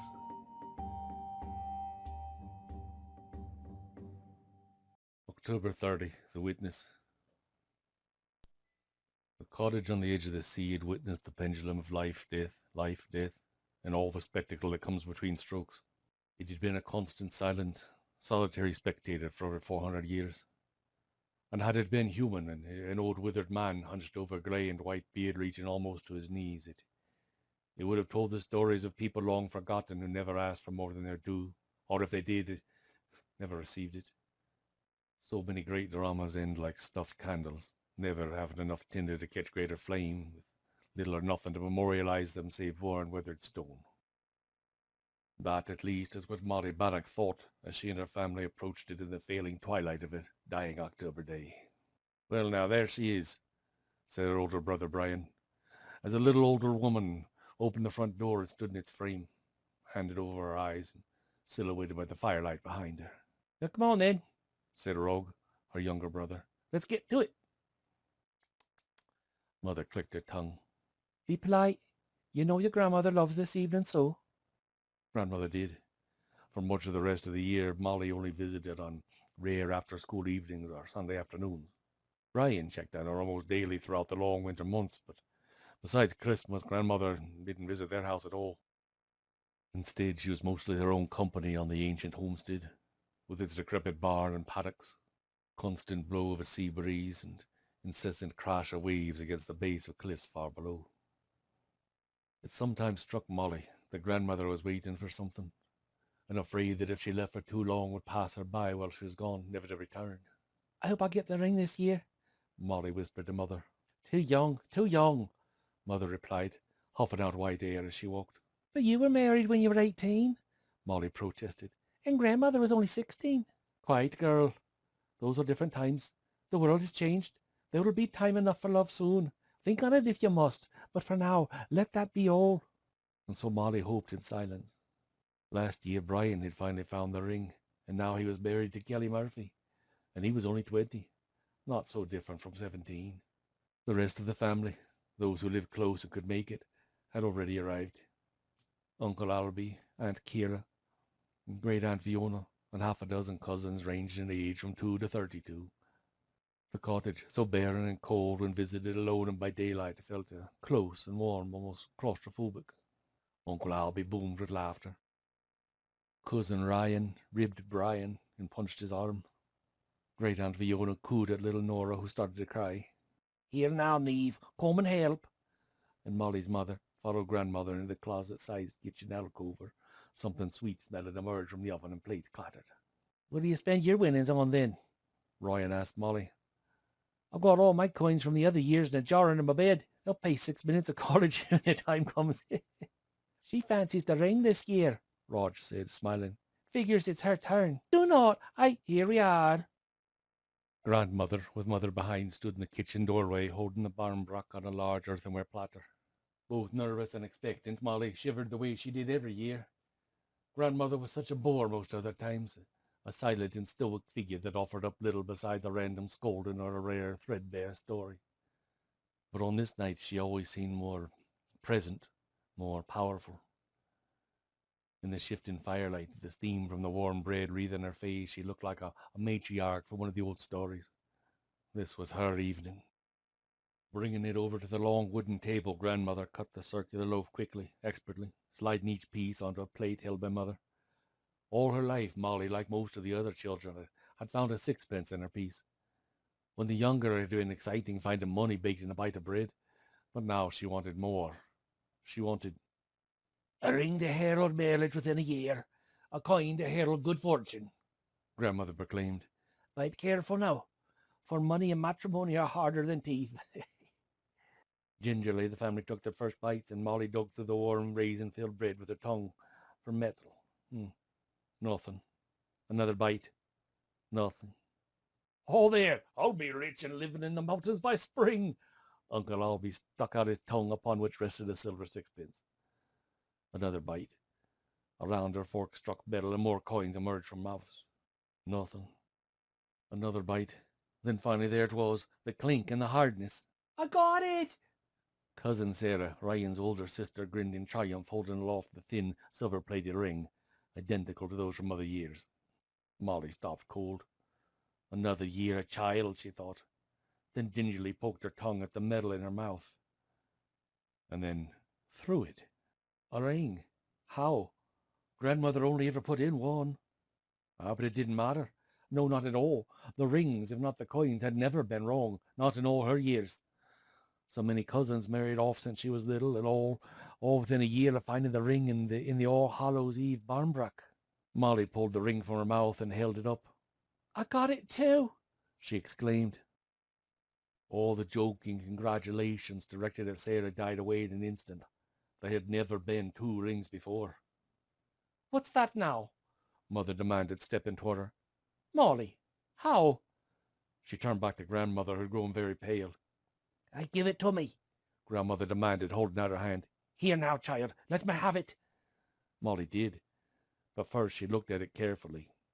The ring was gold and well worn. Old, very old. Inlaid into the band was a piece of amber, and on the band itself, faint in the firelight, were letters she could not read. She handed it over, all eyes upon her, everyone silent. Grandmother looked at it intently, turning it round and round with palsied fingers. Did you bring this with you, girl? She demanded. No, Molly exclaimed. Of course not. Why would I? Aye, you must have brought it with ye. Grandmother tottered over to the fire and crouched closely over it. Molly, Mother demanded. What is this? What have you done? I did nothing, Molly exclaimed with the outrage of the truthful. Mother, Oh, great merciful saints, Grandmother shrieked. Cousin Ryan rushed to her, for she looked about to fall. An oath escaped Great Aunt Fiona's lips. Uncle Albie muttered a startled curse. This ring, said Grandmother, swatting Ryan away and holding it up. There are words. What are they? A chorus demanded. What do they say? The silence that followed was pregnant with inhaled breath. Aye, that is all for tonight, Grandmother said firmly. Happy and healthy Samhain to us all, until next year, aye. Never had this happened before. The evening gathering usually lasted hours, but the family, stricken by the sudden change in the generations-old ritual, now filed out without another word.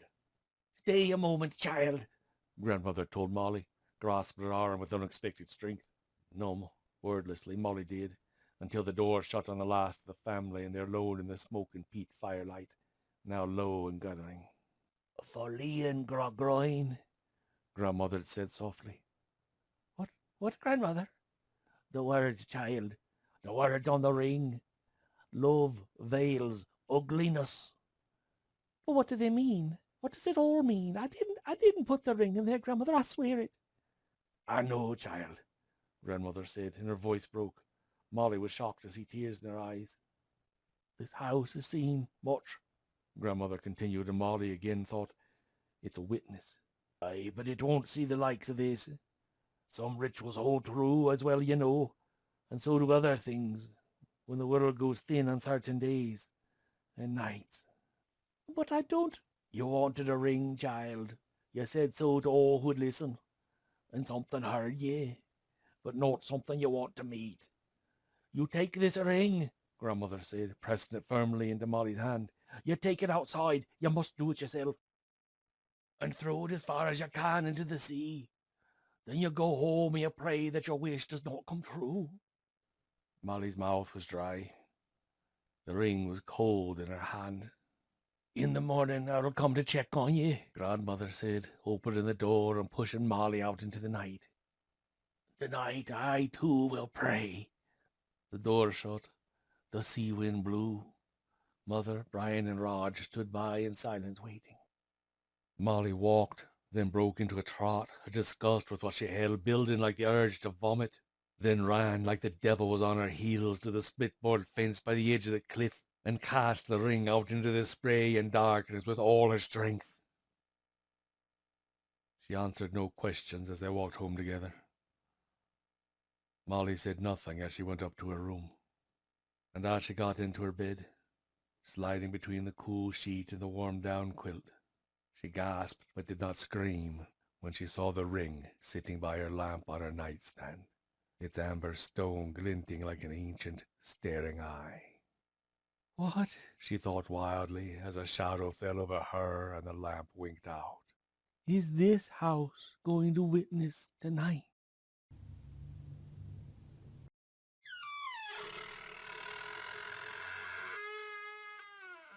October 31st.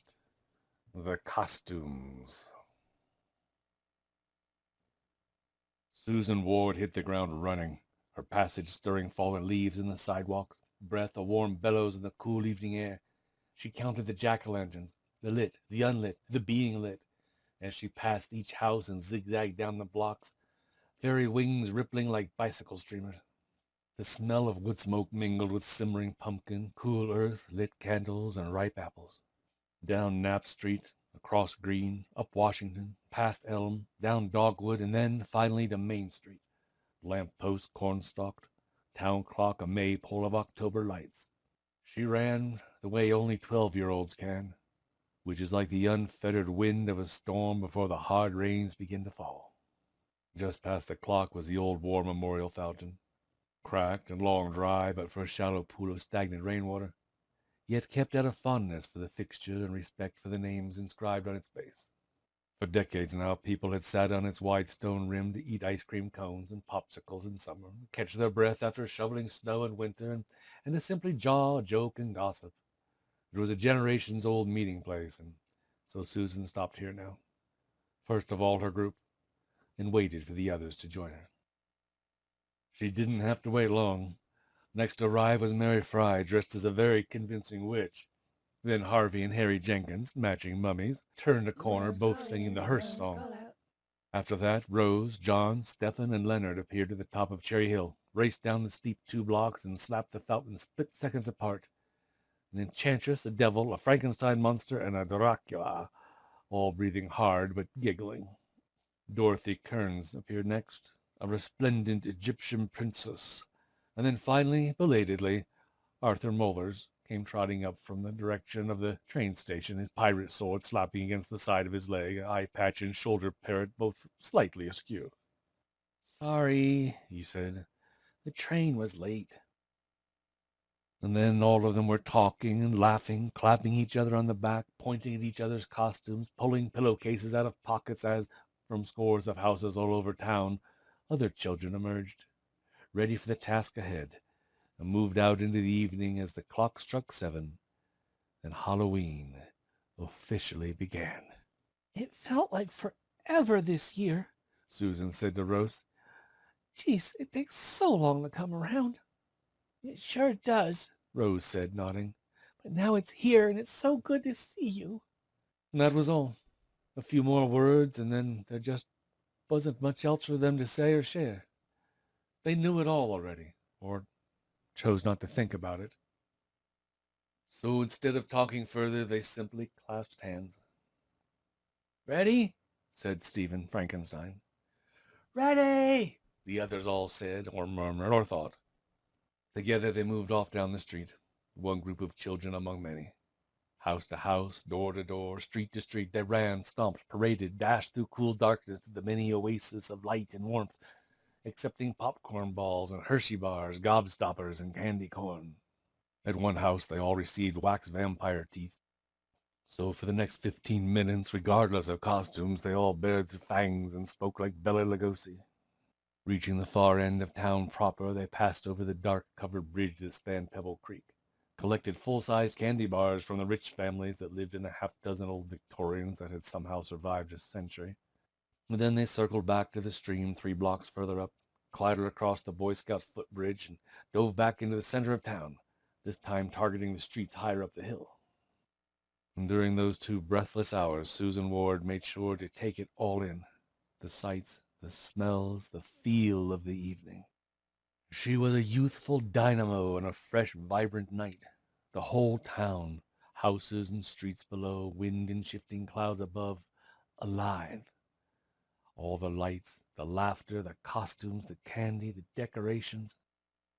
They represented an excuse, since one is often necessary, for everyone to cast off the barriers between them and join something bigger. No one left out who doesn't want to be. All welcome who care to show up. And she was in it. She was part of it. They all were.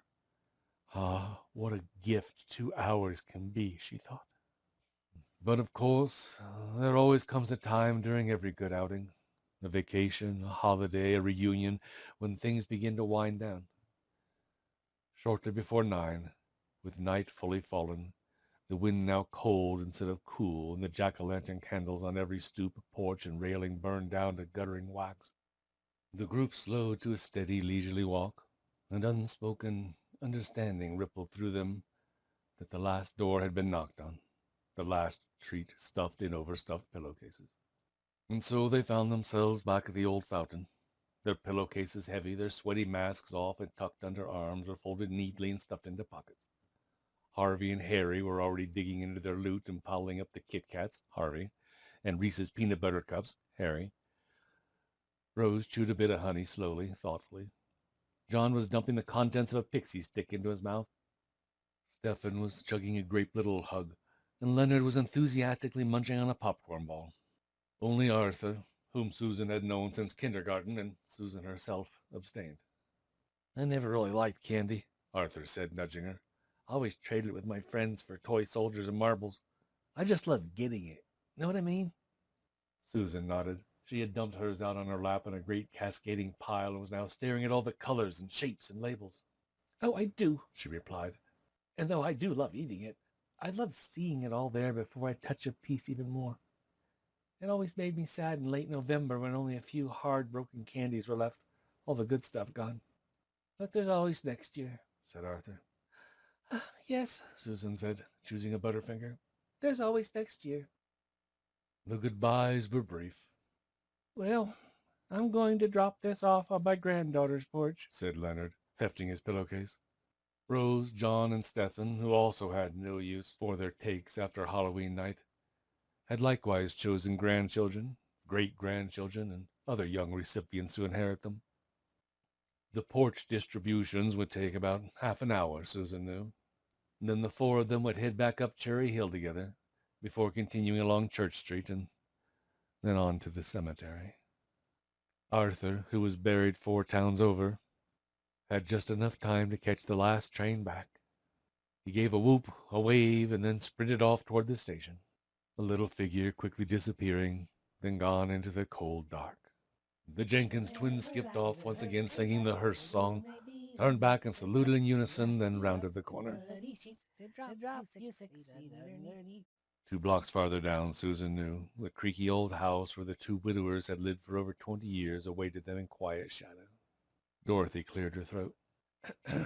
Mary, come on by for bridge and tea on Tuesday. Susan, I'll be over to... Susan smiled and shook her head. No, there's no need to stop by and visit, Dorothy. Same goes for you, Mary, although I'm sure you both will anyway. I'm afraid I won't even know you. In fact, I'm sure I won't. And I suspect that next Halloween, if you get to the fountain first, you'll see me coming down from Cherry Hill with John and Rose and the others. Oh, it can't be long now. They hugged, they parted, and then Susan walked back across town. A little girl all alone, fairy costume now wilted, one wing bent. Halloween was over. It was time to go home. There's nothing more lonely or desolate than being the last to leave a party, all the lights up, all the excitement spent. And so she broke into a trot, up Dogwood Street, past Elm, down Washington, and across Green, and finally up Knapp, to the big building at the end of the street. No one inside would notice her. That's how it always was on Halloween. She slipped through the code-locked doors that would never let her out, on any other day of the year. She passed by the nurse's station, past rooms where people slept soundly or fitfully, past the sound of breathing machines and garbled talk, past the smell of bleach, latex, gloves, and urine. And then, with a sigh, she entered her own room, the door clicking lightly shut behind her. 45 minutes later, Annie, one of the night nurses at Elmwood Nursing Home, stopped by Susan's room on her rounds. On the chair next to the bed lay a pillowcase, and on top of it a note with her name on it. Odd, She thought. I don't remember that. She opened the folded paper. Happy Halloween, Annie, It read. To be split amongst your sons at your discretion. Thank you for all you do. Annie looked down at Susan's bed, where the old lady lay in the uneasy half-sleep that often plagues those with late-stage dementia. My son must have come by to visit earlier this evening, she thought. Oh, such a nice man he is. Later, perhaps unbeknownst even to herself, Susan smiled. Her sleep deepened, and in the tidal flow of its flashing and shadow depths, she dreamed of dark nights and candlelight.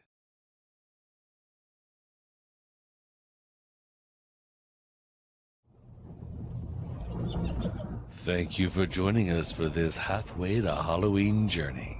If these tales have left you longing for more, you can find the original collection, Dark Nights and Candlelight, 31 Tiny October Tales by Gregory Miller in the links below.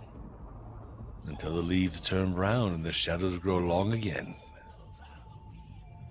Good night, and pleasant dreams.